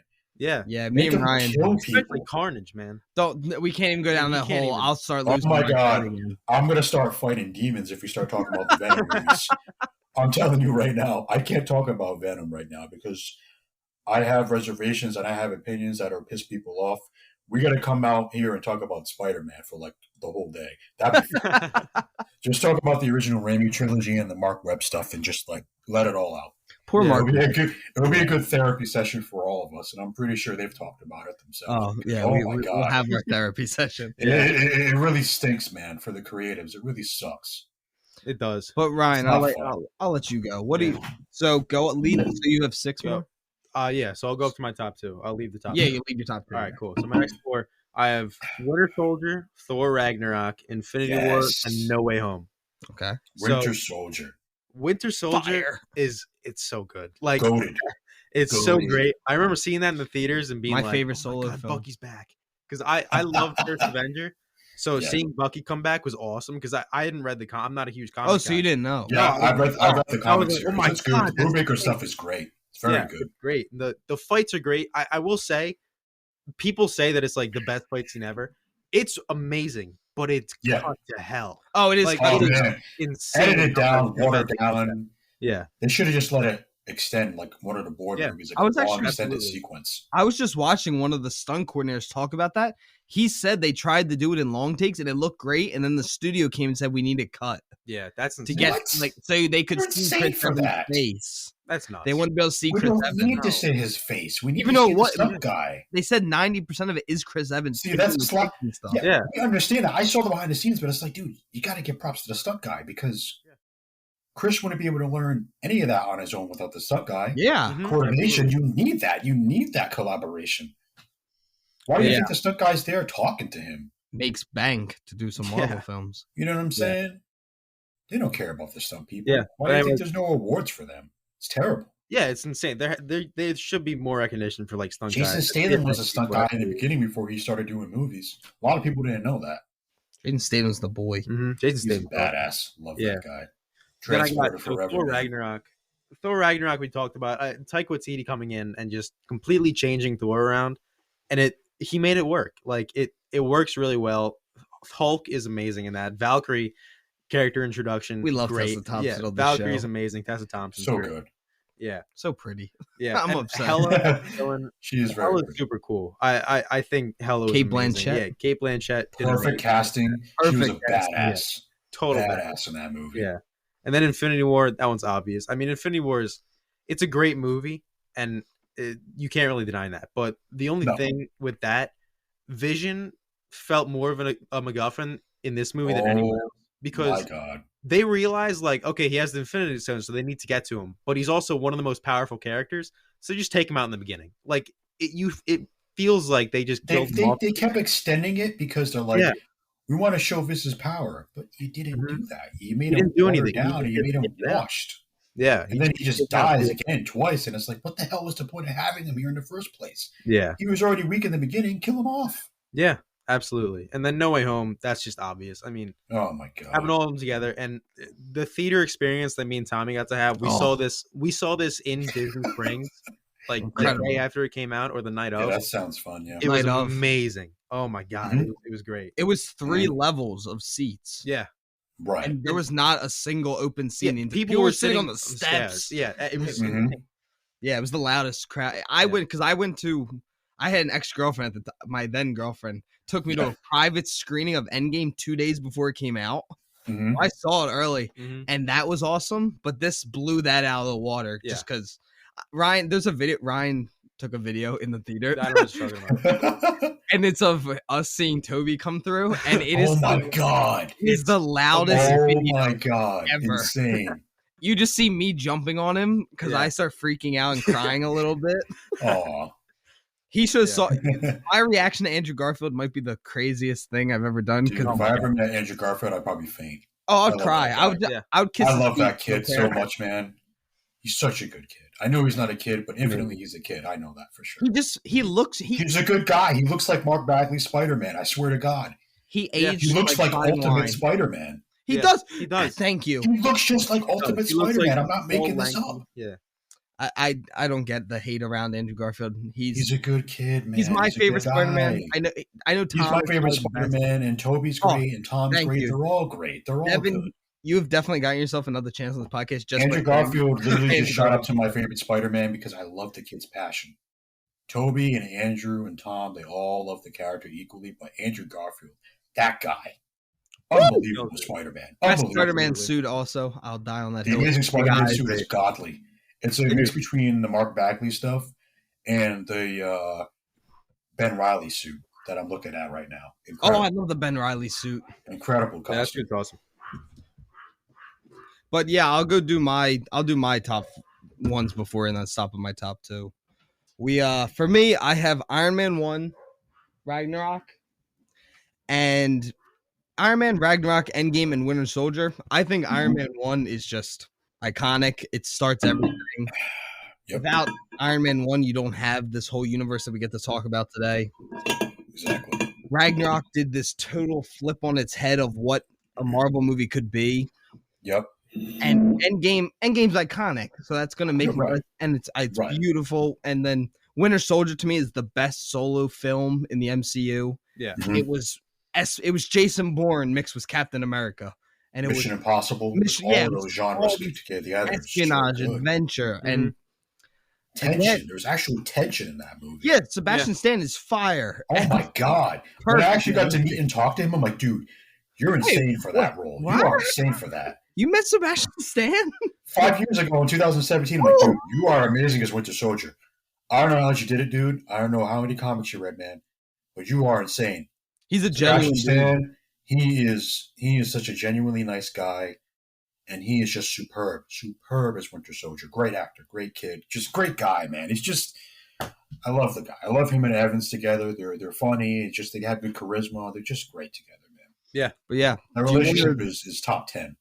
Mm-hmm. Devin, do you want to do your top 2 first, and then we'll go to Ryan and finish on me? Yeah, all right. So it's literally Winter Soldier and First Avenger. I mean, it can bait and switch between the two, but these movies are godly. Like when I first watched the First Avenger, I rewatched the '90s Matt Salinger movie to prepare, just because I was bored, and I'm like, I don't have any stack of comics to reread. Yeah. So I mean, I had a couple of Captain America comics I read, not online, but I read like I had a stack of them, and I just try to like go back to the library and try to borrow stuff. I try to remember like the origin in my head. But I'm like, you know what? I think I know enough about this guy.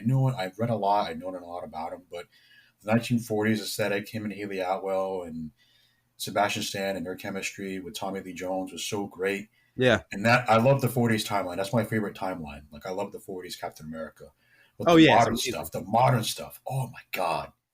Just to jump from the 40s to the Zen of the modern day was so smooth. And it's like it hasn't missed a beat. It's the same guy, different technology, different understanding of things and people and places and girls and all this stuff he was trying to understand. And I'm like, dude, Chris Evans has not missed a beat as Captain America. It's insane to me. And it's like amazing. Genius casting. Because when he was first cast, people were like, he can't play him. I'm like, why? He's too comedic. I'm like, okay, he's a funny guy in real life. Doesn't mean he can't channel the angry side and the animalistic side to Captain America. Yeah, totally. He was as a propaganda piece and as a pawn. I mean, he was great as Johnny Storm. I literally died. I loved him as the Human Torch. But I can see the reservations he had because those movies weren't that good. I love them, but they're not that good. And I can see why he didn't want to do it. Yeah. I love those movies. I love all the old Marvel films, by the way. But Chris Evans completely transformed his body and his mind and his sense of Zen. And he just says, I'm going to be Captain America for a few years, and I'm going to walk around with the shield in my hand. And I'm like, wow. One of my best friends, Martin, shout out to you, buddy. You got to meet him. That was insane. And we talk about Captain America. We try to all the time. And we both agree that Chris Evans is probably one of the most god-tier castings of all time. Oh, yeah. As Captain America. It's my favorite Marvel casting of all time. That's how I feel. I love Robert. I love Tom. I love all of them. But out of all of them, Evans is my favorite casting out of anyone. Because in the MCU, Captain America was my favorite for a long time as a kid. And it has segued between Spider-Man. Spider-Man infinitely is my favorite. Then like Captain America, Wolverine, Superman, Batman, and all of that. But Captain America, man, was so cool. And it's just like a guy walking around with no laser vision, none of that stuff. He's just his body and just smacking the crap out of people with a shield. And it's like, I'm putting you in your place. And a lot of times he didn't fight for America. He didn't agree with their ideals. And I'm like, I don't agree with half the stuff they say either. And I'm like, I like that modern stuff. I like that he quit at the end of Winter Soldier. I thought that was great. Mm-hmm. Yeah. When Iron Man says, you don't deserve that shield, my father made it for you. And he's like, no, I don't. And he just left it there at the end of Civil War. I'm like, that's good drama. That's good tension. And when they kiss and made up at the end and then they reunite, it's just so good. It's good storytelling, man. Captain America had one of the best story arcs, and him retiring at the end and being with Peggy. That was beautiful. That made me cry. It was absolutely. That was adorable. That was adorable. I love that. I love that ending. Yeah. But yeah, I love it. Ryan, what are your top? Oh, do you want to say I was just gonna say the ending of the first Avengers. It's incredible too. Just coming back to the present world and realizing like he's gone and his last words just saying I had a date and the that was so sad. That was so sad. I cried, man. Yeah, it's amazing. Great scene.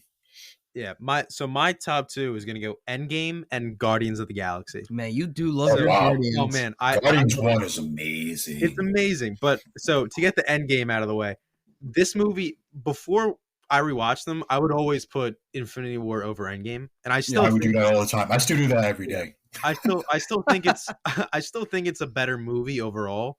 Yeah. But just when I rewatched them the other day, I rewatched them back to back, so I got like the full experience. Right. I still got goosebumps at that final battle, man. Like it's just that good. And seeing that happen, I still remember seeing that in theaters and seeing them all charging at each other. Oh, that was so cool. I thought it was going to cut to black, and I'm like, okay, that's fine. It was that cool. It's fine. And then they actually just fought for an hour. It's so long, and it's so nostalgic. It's like, oh my God, it's the battle Thor's Mjolnir with the chainmail classic suit mixed with the ultimate modern stuff. I'm like, finally, it's amazing. It's the movie you dream of as a kid, and we find it's really like reading the comics, reading the Infinity Saga as a kid come to life. That's all it is. Yeah, it's amazing. But then so good to have Guardians at number one. I think Guardians just works so well because James Gunn just came in and made his own movie pretty much. Like you can tell there's a few things he had to put in there, but for the most part, it feels like a James Gunn movie. Yeah. And the comedy works, every time. I think each of the Guardians, each member on the team has like a possibility to be somebody's favorite Guardian. Like everybody likes Star-Lord, everybody likes Gamora, everybody likes somebody. All the casting is great. Genius casting as Rocket is amazing. Chris Pratt, genius casting, great. Everybody's just great. Dave Bautista got to act more. Like he loves acting. That's the one where he actually was really having a blast, and it's like the fact that Marvel decided, or whoever decided, to water it down. Again, slap in the face to the creatives. It's embarrassing, and it's like he didn't get to fulfill that arc. Yeah, and I don't blame him for walking away and saying I'm done. I don't blame him at all. Yeah, totally. And I think Guardians was kind of testing the waters to see how it was literally their magnum opus and creativity, and to see what's fresh and new for them. Yeah, and it was kind of just testing to see how audiences would react to like the kind of more cosmic part of Marvel. And if that didn't work, I don't think we would have gotten the end game that we would have gotten. I don't think we would be talking about Chris Pratt and Hemsworth talking to each other in that Thor trailer at all. That wouldn't happen. Yeah, no, not at all. And I think we owe like a ton of the stuff we got to this movie, so that's why it's number one for me. For sure, definitely, 100%. I totally agree. All credit to James Gunn and to the creators, man. They took a risk once again with unknown characters, and they killed it. Yeah, knocked it out of the park, absolutely. But Tommy, what's your number 2 and number 1? Oh, so finishing off here before we hop into our 8 fan questions. Okay, we love our fan question, but my top 2, and any of these 6 could be my top 1 depending on which one I watch that day. Yeah. But No Way Home is just Spider-Man's always been my favorite Marvel character. It's always been Batman. He's been my number 1 Spider-Man. Always. Yeah, like in superheroes in total, it's always been Batman, Jason Todd, Spider-Man. Oh, dude, Jason Todd, man. Excellent Robin. Hell yeah. Excellent Red Hood, too. Yeah, and then so Spider-Man has been part of my life since I was born. Like I'm born in 2001. He's always been my number 1 since I was 2 years old. Yeah. Spider-Man, reading the Tom McFarlane Torment stuff and the Venom stuff back in the 90s, I'm like, yeah, I like the costume. Spider-Man's number 1, Superman, and then Batman. That's been my zen since I was 2 years old. That's just a fact for me. Yeah, so seeing Toby and then watching Toby do his Oh my God. Watching what was that at the end? So amazing. That swing looked real. It looked real to me. It did. Yeah. I'm like, did he actually go outside and swing? Did he actually do that for real? I'm like, dude, what the hell? I'm like watching this as an 8-year-old kid. I'm like, did he actually do that? That's insane to me. Everything. And the memory I have. So me seeing Amazing Spider-Man 1 was I was down at the beach in New Jersey. Right. And my mom and dad were like, it was coming out and I was super excited because I love Spider-Man. Me too. And my mom and dad were like, hey, do you want to go see it? And it's one of the very few times I think I went to the movies with my mom. My mom's not a big going to the movies person. Oh, yeah, no, my mom's not either. Not all the time. And she loved it. And I was obsessed with the lizard. Oh, my God. That pissed me off so much. I had the biggest crush on her. I had the biggest crush on Emma Stone. As a kid, forever, even now, I still love Gwen. I love Gwen. Emma Stone is adorable. I love Gwen Stacy. Yeah. And just the memories I have around it, and that's always been my favorite. To this day, it's still the Amazing Spider-Man is right there. Ryan knows I have it right up there with No Way Home. I got the 4K, man. It's superb 4K transfer. And just like all the memories, Spider-Man colors, so good. And I remember being, because I was probably like 15 when they announced that Andrew was done as Spider-Man. I just remember crying in my room. I was so mad. I was so pissed. I was like, what do you mean Andrew Garfield's not Spider-Man? Who's Tom Holland? I don't want him to show off. I want my boy. Toby got recast. Oh, I can't even imagine. I posted a video in 2009, and I read a Yahoo article, and it literally said Spider-Man 4 canceled. I immediately went to YouTube and I said, who are you going to replace this man with? And I said, all these actors are superbly talented, but the only reason they attracted them is because of girls. And I'm like, you can't do that. You got to attract both audiences here. And I said this as a 14, 15-year-old kid, and people were like, yeah, it's stupid to cancel. As soon as they announced Andrew Garfield, I'm like, and then as soon as I saw Social Network, I'm like, sold. Here's a Spider-Man teaser trailer, sold. He looks like Toby, sold. He looks like Mark Bagley Spider-Man, sold. And then I had no reservations. I had no reservations about the guy at all. Yeah. I did in the beginning. I'm like, but then I'm like, he looks like Toby. And then he looks like Mark Bagley Spider-Man. I'm like, I like the kid. Make the movie. Go ahead. I'm good. I was just, all these years, like, there's been like, I remember when they got leaked that Toby and Andrew were gonna fight in a movie together. Dude, when they leaked that, I'm like, why would you spoil? And then some idiot posted the picture on. Yeah, they posted. I was like, no. And he put his watermark on it. Why would you put your watermark on it? You don't own the photo. Why would you do that? And he's like, oh no. Someone, don't try to backtrack, my man. You leaked it yourself. You wanted clout. You didn't get this. You didn't get the premiere date. Go away. Yeah. So then I was so sad, and then Tom had been making these movies. I liked Homecoming. I just saw on this list. I did not like Far From Home. I was not excited. Yep. Then leaks started to happen. I was like, there's no way Andrew Garfield's coming back. There's no way after his interview that he would come back. Right. And I was like, no way. And then there's no way he's coming back. Even sitting in the theater with Ryan, there's all these leaks. I'm like, there's no way he shows up. He's not going to happen. I swear to God, no. And soon as he turns around in that alleyway, Ryan saw my reaction. I screamed like a little baby. Jumped, I'm like, cried. Oh, Mike. I cried like a baby when Andrew came back. Yeah. Because even when he jumped through the portal, I was still like, he needs to take the mask off. I need to know my boy is there. And Ryan was right there with me. Garfield, let this be you, please. And I screamed, and even though the scene doesn't look great when they're running to get ready to do CGI mask taking off. Yeah, I can let that go just because I got to see because it's Andrew, because he's actually standing there in the costume when he comes out the portal. Oh, yeah, he's there, and I was like, yeah, it's amazing. Dude, when Toby came back, when Andrew came back, the audience was like, oh my God, they're back. And it's like, is this guy all right? I'm like, no, I'm not okay. Spider-Man is my favorite superhero, and I'm crying like a 2-year-old.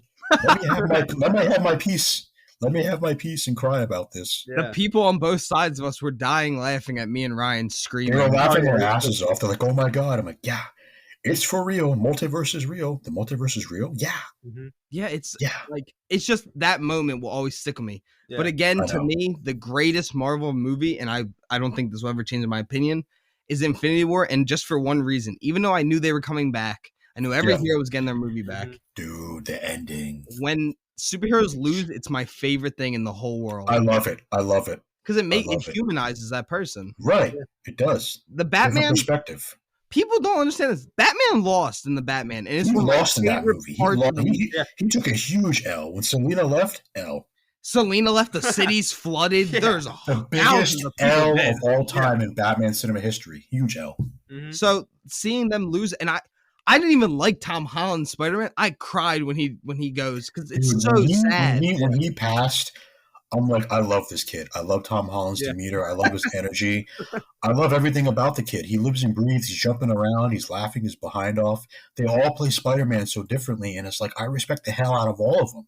No, because they all do their own all the voice actors, all the live. I respect every single person that's played Spider-Man, Batman, and Superman. I respect the hell out of them. I respect the directors. I love all of them. I respect them. I respect them. I don't love all the movies, but I respect them for trying to do something different.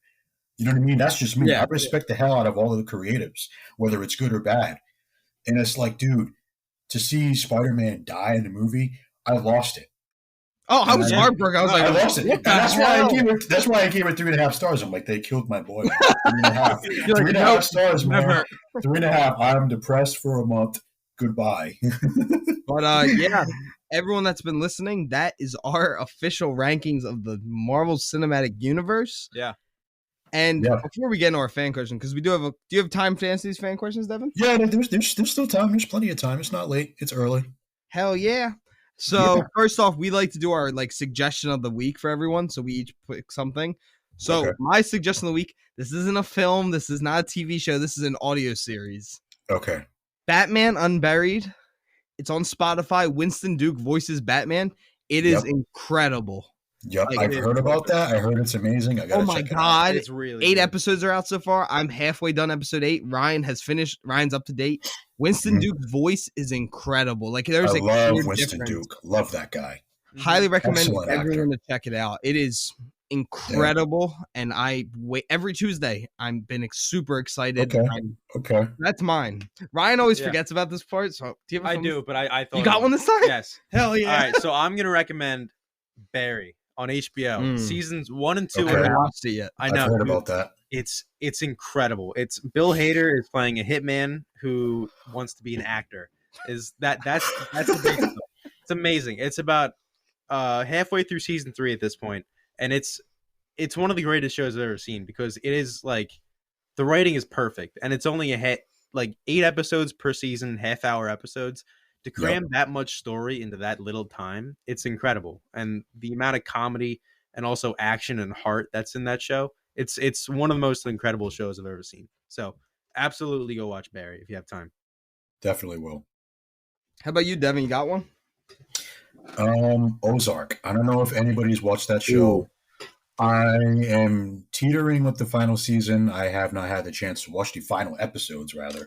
But Ozark is one of the greatest crime dramas of all time, and Jason Bateman is a chameleon on this show. It's on Netflix. Yeah. Definitely check out the first 2 seasons, the 3rd season, and the final season. Season 4 is now streaming on Netflix. It is one of the greatest shows put together. The cast, the writing, the production, the cinematography, the music, the tension between the characters. It's just superb television. Definitely check it out if you haven't already. One of my most recommended shows of all time. It's up there, one of my favorites. It's just excellent television. Definitely check it out. Oh, yeah. Yeah, man. So then we got a couple fan questions for everyone. Devin, this one's actually this one's specifically to you. Oh, and this is Devin, what is your favorite film? This question is from Kev. Oh, I know a couple Kevs in my life. Could be anyone. My favorite movie of all time on Letterboxd, I got it ranked. It's Toy Story. Okay. I lived and breathed Toy Story since I was a kid, and I still do. I got Woody looking at me right now. I got Buzz Lightyear looking at me right now. I got the box, empty box, and Buzz is standing up there somewhere. But this movie, man, it transformed my way in how I looked at animation. And it's like I never seen 3D animation before. And I was just blown away with the technology. And I'm like, this is insane. And kudos to Pixar, kudos to the creatives at the time, even though a lot of them aren't working there anymore. But still, it's like Pixar, man. These guys are just insane. And I can't wait for Lightyear, by the way. Shameless plug for Chris Evans and those boys. I can't wait to see that movie. That looks amazing. But the first Toy Story, I rewatched Toy Story 2 last night, and I'm like, that Zurg fight sequence is insane. And it's just, I love that stuff. I just love Toy Story. Toy Story is one of my favorite franchises. It's my favorite franchise of all time. I love Harry Potter. I love Star Wars, but Toy Story has been number one for me. I just love the Space Ranger, the spaceman, cowboy, Western genre mix up. It's just superb storytelling for me. And Toy Story has been number one since I was born. So, I mean, Buzz and Woody forever. That's all. Yeah, I like it. Tom Hanks and Tim Allen and those boys, Patrick Warburton, and all the actors, Tom's brother, Jim Hanks, all them for infinity and beyond, man. Like, it's superb stuff. And I'll never stop obsessing over Toy Story. I love it. I love it forever. Toy Story is great. Yeah. Love it. So this question is for all of us. This is what made you guys work together? This question is from Melissa. So we talked about this a little bit before we started recording. Yeah. Devin followed us, and I was telling Devin I've probably been following on Instagram. It might be even 8 years now. I mean, it's been since I first got Instagram. Yeah. And I didn't believe that it was Devin because I thought someone made a fan page and was pulling a prank on me. So I was just like, oh, whatever. And I was like, Devin Washington, that's not his name. So I didn't pay attention to it. And then I went back and I texted Ryan and I was like, Devin Scott just followed us. What are we going to do? We gotta come on the show. So then me and Devin had a conversation on Instagram. We set it up. And me and Ryan were already planning on doing the MCU episode. And then Devin was willing to give us a little snippet. We did a little post-credit scene in our last episode. Yeah. You guys appreciate that. That was cool. Our fans, dude, went nuts. Yeah. They loved it. I can imagine. Because it was just like a different thing that we've never done before. So it was so cool. Right. I mean, me and Ryan have been waiting for this episode. Yeah. We put more work into this episode than we have the last 20 episodes before. I mean, that's what collaboration is about. We all try to pitch in and try to help each other. I mean, I'm bad with messaging. I'm bad with responding, but I mean, I continue to learn every day. It's not about one person. It's about being selfless and putting others before you and trying to collaborate as much as possible. No matter how big or small the message conveyed may be, it's just about listening and just having a good time. That's all it is. And just being positive and loving and caring and having different opinions. And at the end of the day, it's all subjective. Shout out to Ray, Flightcast. Definitely check it out. But yeah, I mean, I continue to learn from all my friends, and I learn from myself. I learn from my parents. I mean, we're all trying to learn and grow and evolve and move on from our mistakes and just be better people every day. I mean, none of us are perfect. I'm not perfect. These rankings aren't perfect, but oh god, no. It's just learning. It's just learning, and understanding everyone's voice is different. And that's what I'm here for. That's what we're here for. It's just to learn. I'm not here to preach. I'm just here to learn from people. That's all. Yeah. No, and I mean, this has been every podcast I've talked to, like bigger ones than us, like Raiders of the Lost podcast is one of the biggest ones that I know. Yeah. And they talk to us pretty often about like trying to like help us get bigger and stuff. Mm-hmm. And they always say to us like, hey, you should probably make a longer episode. And we've always just done pretty much shorter episodes, just with time and everything. So to do a 2-hour episode, we've always wanted to make them as long as possible. It's just we haven't had the topics to it. So this episode has been one of my favorite episodes I've done in a while. I haven't done a podcast since 2017 with one of my best friends, Dominic.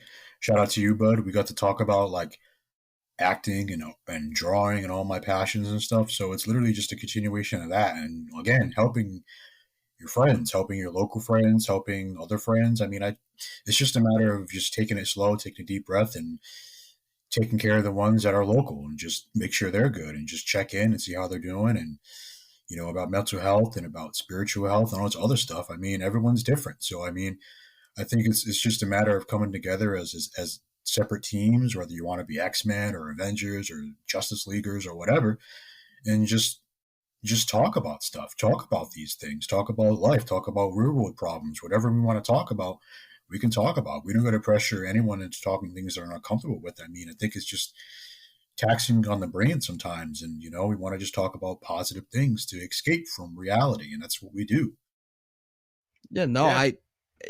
This has been like us doing this podcast. We just talked about this, was just for us to have fun and get our opinions, because we love podcasts, we listen to them all the time. And it turned into this thing where people actually care what we have to say. They message us, they tell us how excited they get to like listen to us, and that's having you on was like, we talked about it, was like, holy shit, like this is becoming more and more of like a realistic thing, that getting Manscaped to be like, hey, we'd like to work with you guys. And that was incredible for us, because we just started this just to have fun and just enjoy. Me and Ryan have been friends since we were forever, 6 and 4. I have those friendships too. I have friendships for like 20 plus years, and it's like, whether we separate, whether we come back together, I mean, everyone's going through their stuff, and it's like, I just make sure everyone's all right. I mean, we're all trying to deal with our own demons and stuff, and we're trying to just live a positive lifestyle. It's a lifestyle. That's all it is. It's just trying to be a better person than what you were yesterday. I mean, that's what I've learned these last few months about myself and about my parents and about everybody else. I mean, we're all just trying to just be more positive. That's all it is, really. So this has been one of the coolest days we've had. And then and I know people are excited to hear this episode, so we're going to continue pushing through and enjoying life, enjoying being able to talk to each other about these awesome topics.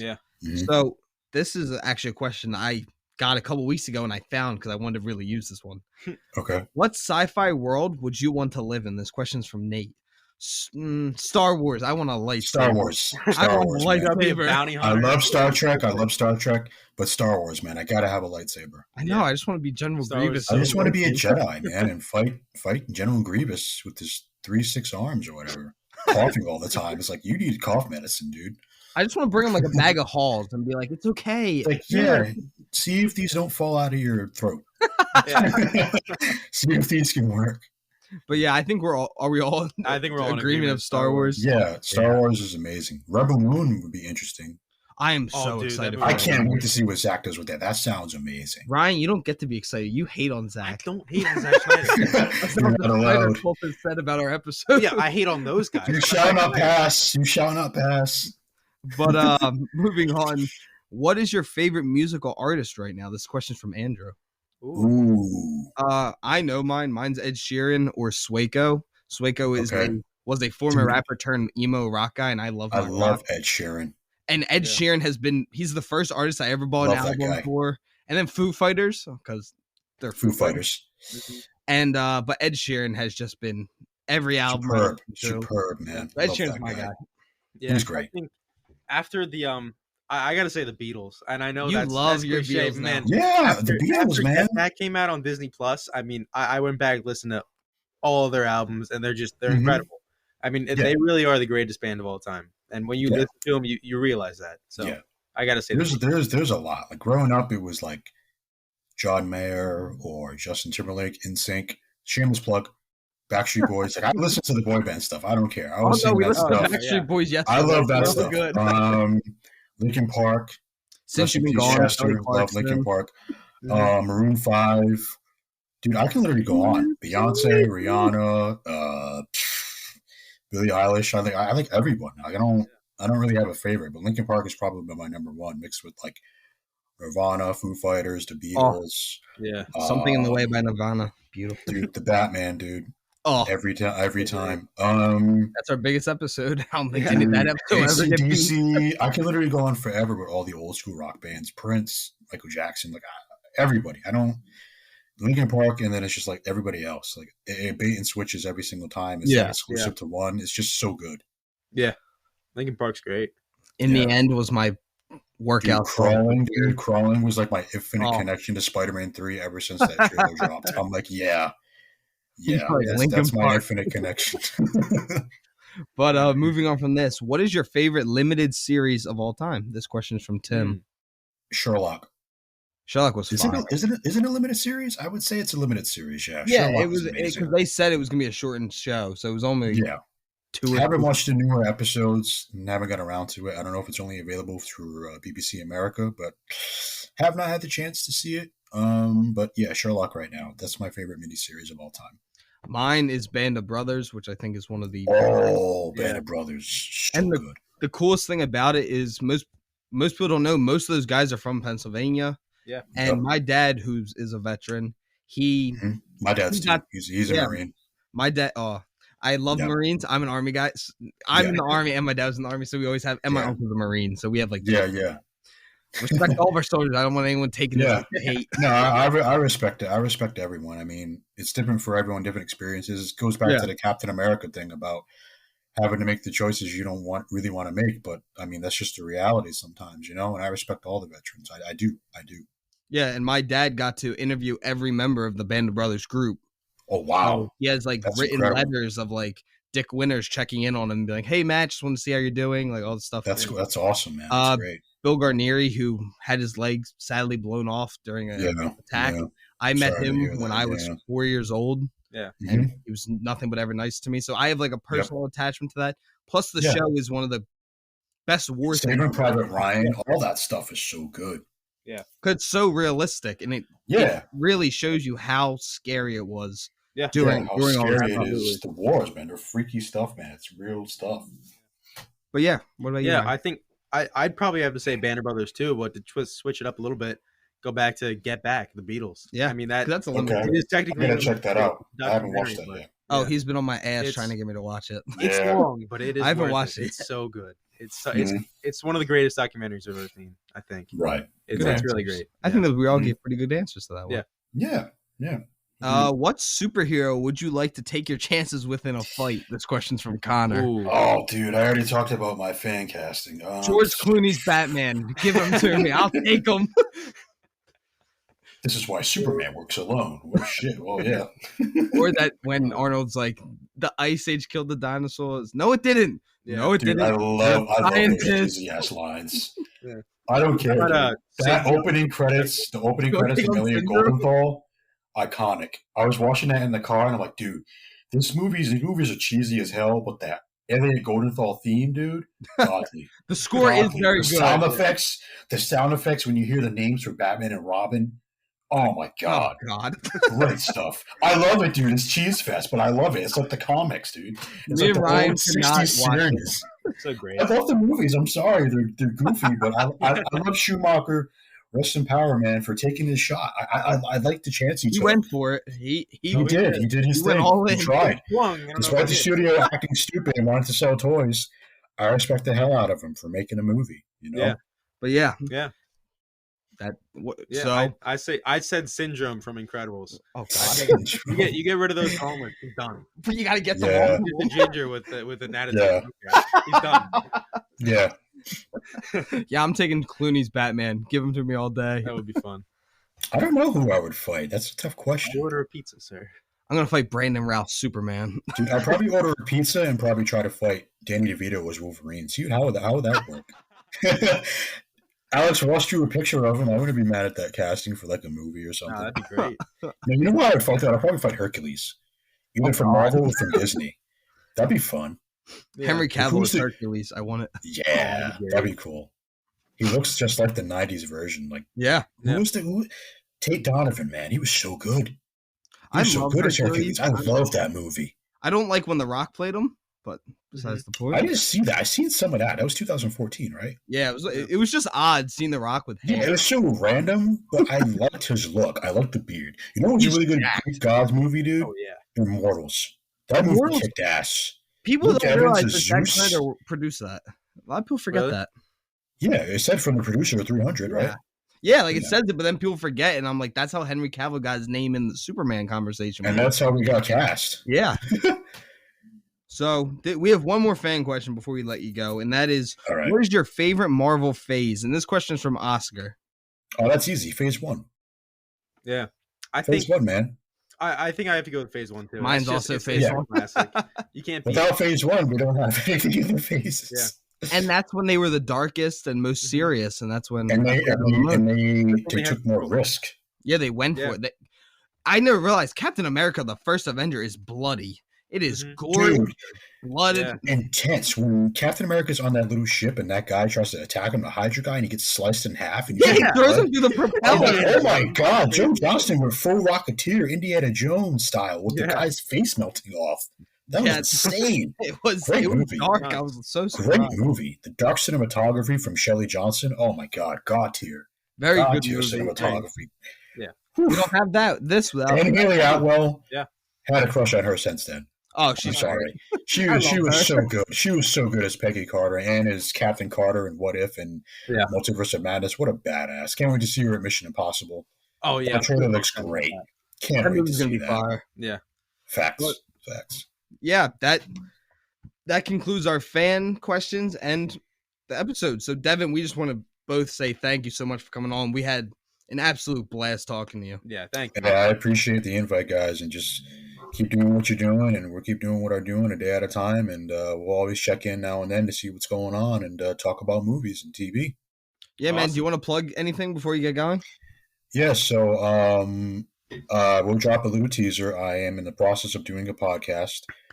The only people that I told were you two, so this is a public service announcement. I might as well just drop the name. It's going to be the Great Scott Podcast. Hey, that's nice. Hey! So, I mean, my name's in it, so it's a little reference to Back to the Future. Yeah. My favorite sci-fi franchise of all time. I have yet to rewatch it in 4K. Can't wait to do that. So yeah, it's a little Back to the Future throwback, and talking about Back to the Future, talking about sci-fi, westerns, superheroes. It's a culmination of all of that. So, I mean, I have my computer, I have my equipment, I have no microphone. So there's probably going to be a test episode probably within the next month or so. I don't really know when. I mean, I'm in the middle of working and trying to figure out the financial status of that. So right now, the first thing to do professionally would be a podcast. That's what I want to do now, and that's what I want to talk about, and acting and all of that can segue later. But yeah, podcast is something I'm more comfortable with just talking about stuff, and then collaborating with other podcasters and jumping into my shows, jumping into your shows. And so podcasting is what I want to do professionally first.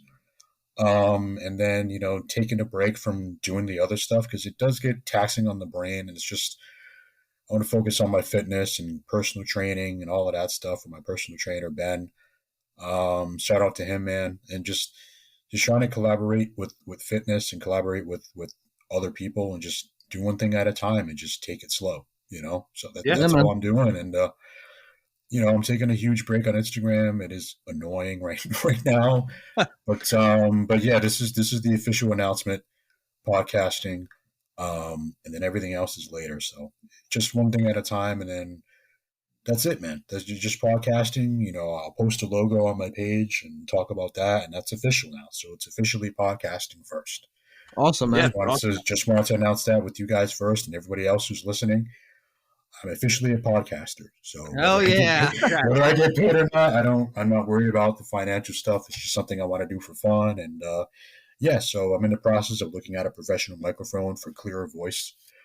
But yeah, that's it. Saving up money for a professional microphone and voice acting. This is like a little test for that too. So yeah, podcasting. That's it. Awesome, man. Awesome. That is for now it's podcasting and then everything else after. So yeah. Well, we're super excited for man because me and you talked about this privately before, and I said people go listen to you. You got a massive following on your Instagram. Yeah. You do a great job. So everyone that listens to us should definitely go listen to Devin. Yeah. Devin's show's probably going to be better than ours, but that's fine. But I don't know about that. I'm still learning. But thank you guys so much for listening to us. Me and Ryan have actually some stuff in the works. We're figuring out a studio finally. Getting some real stuff. We got to get some soundproofing.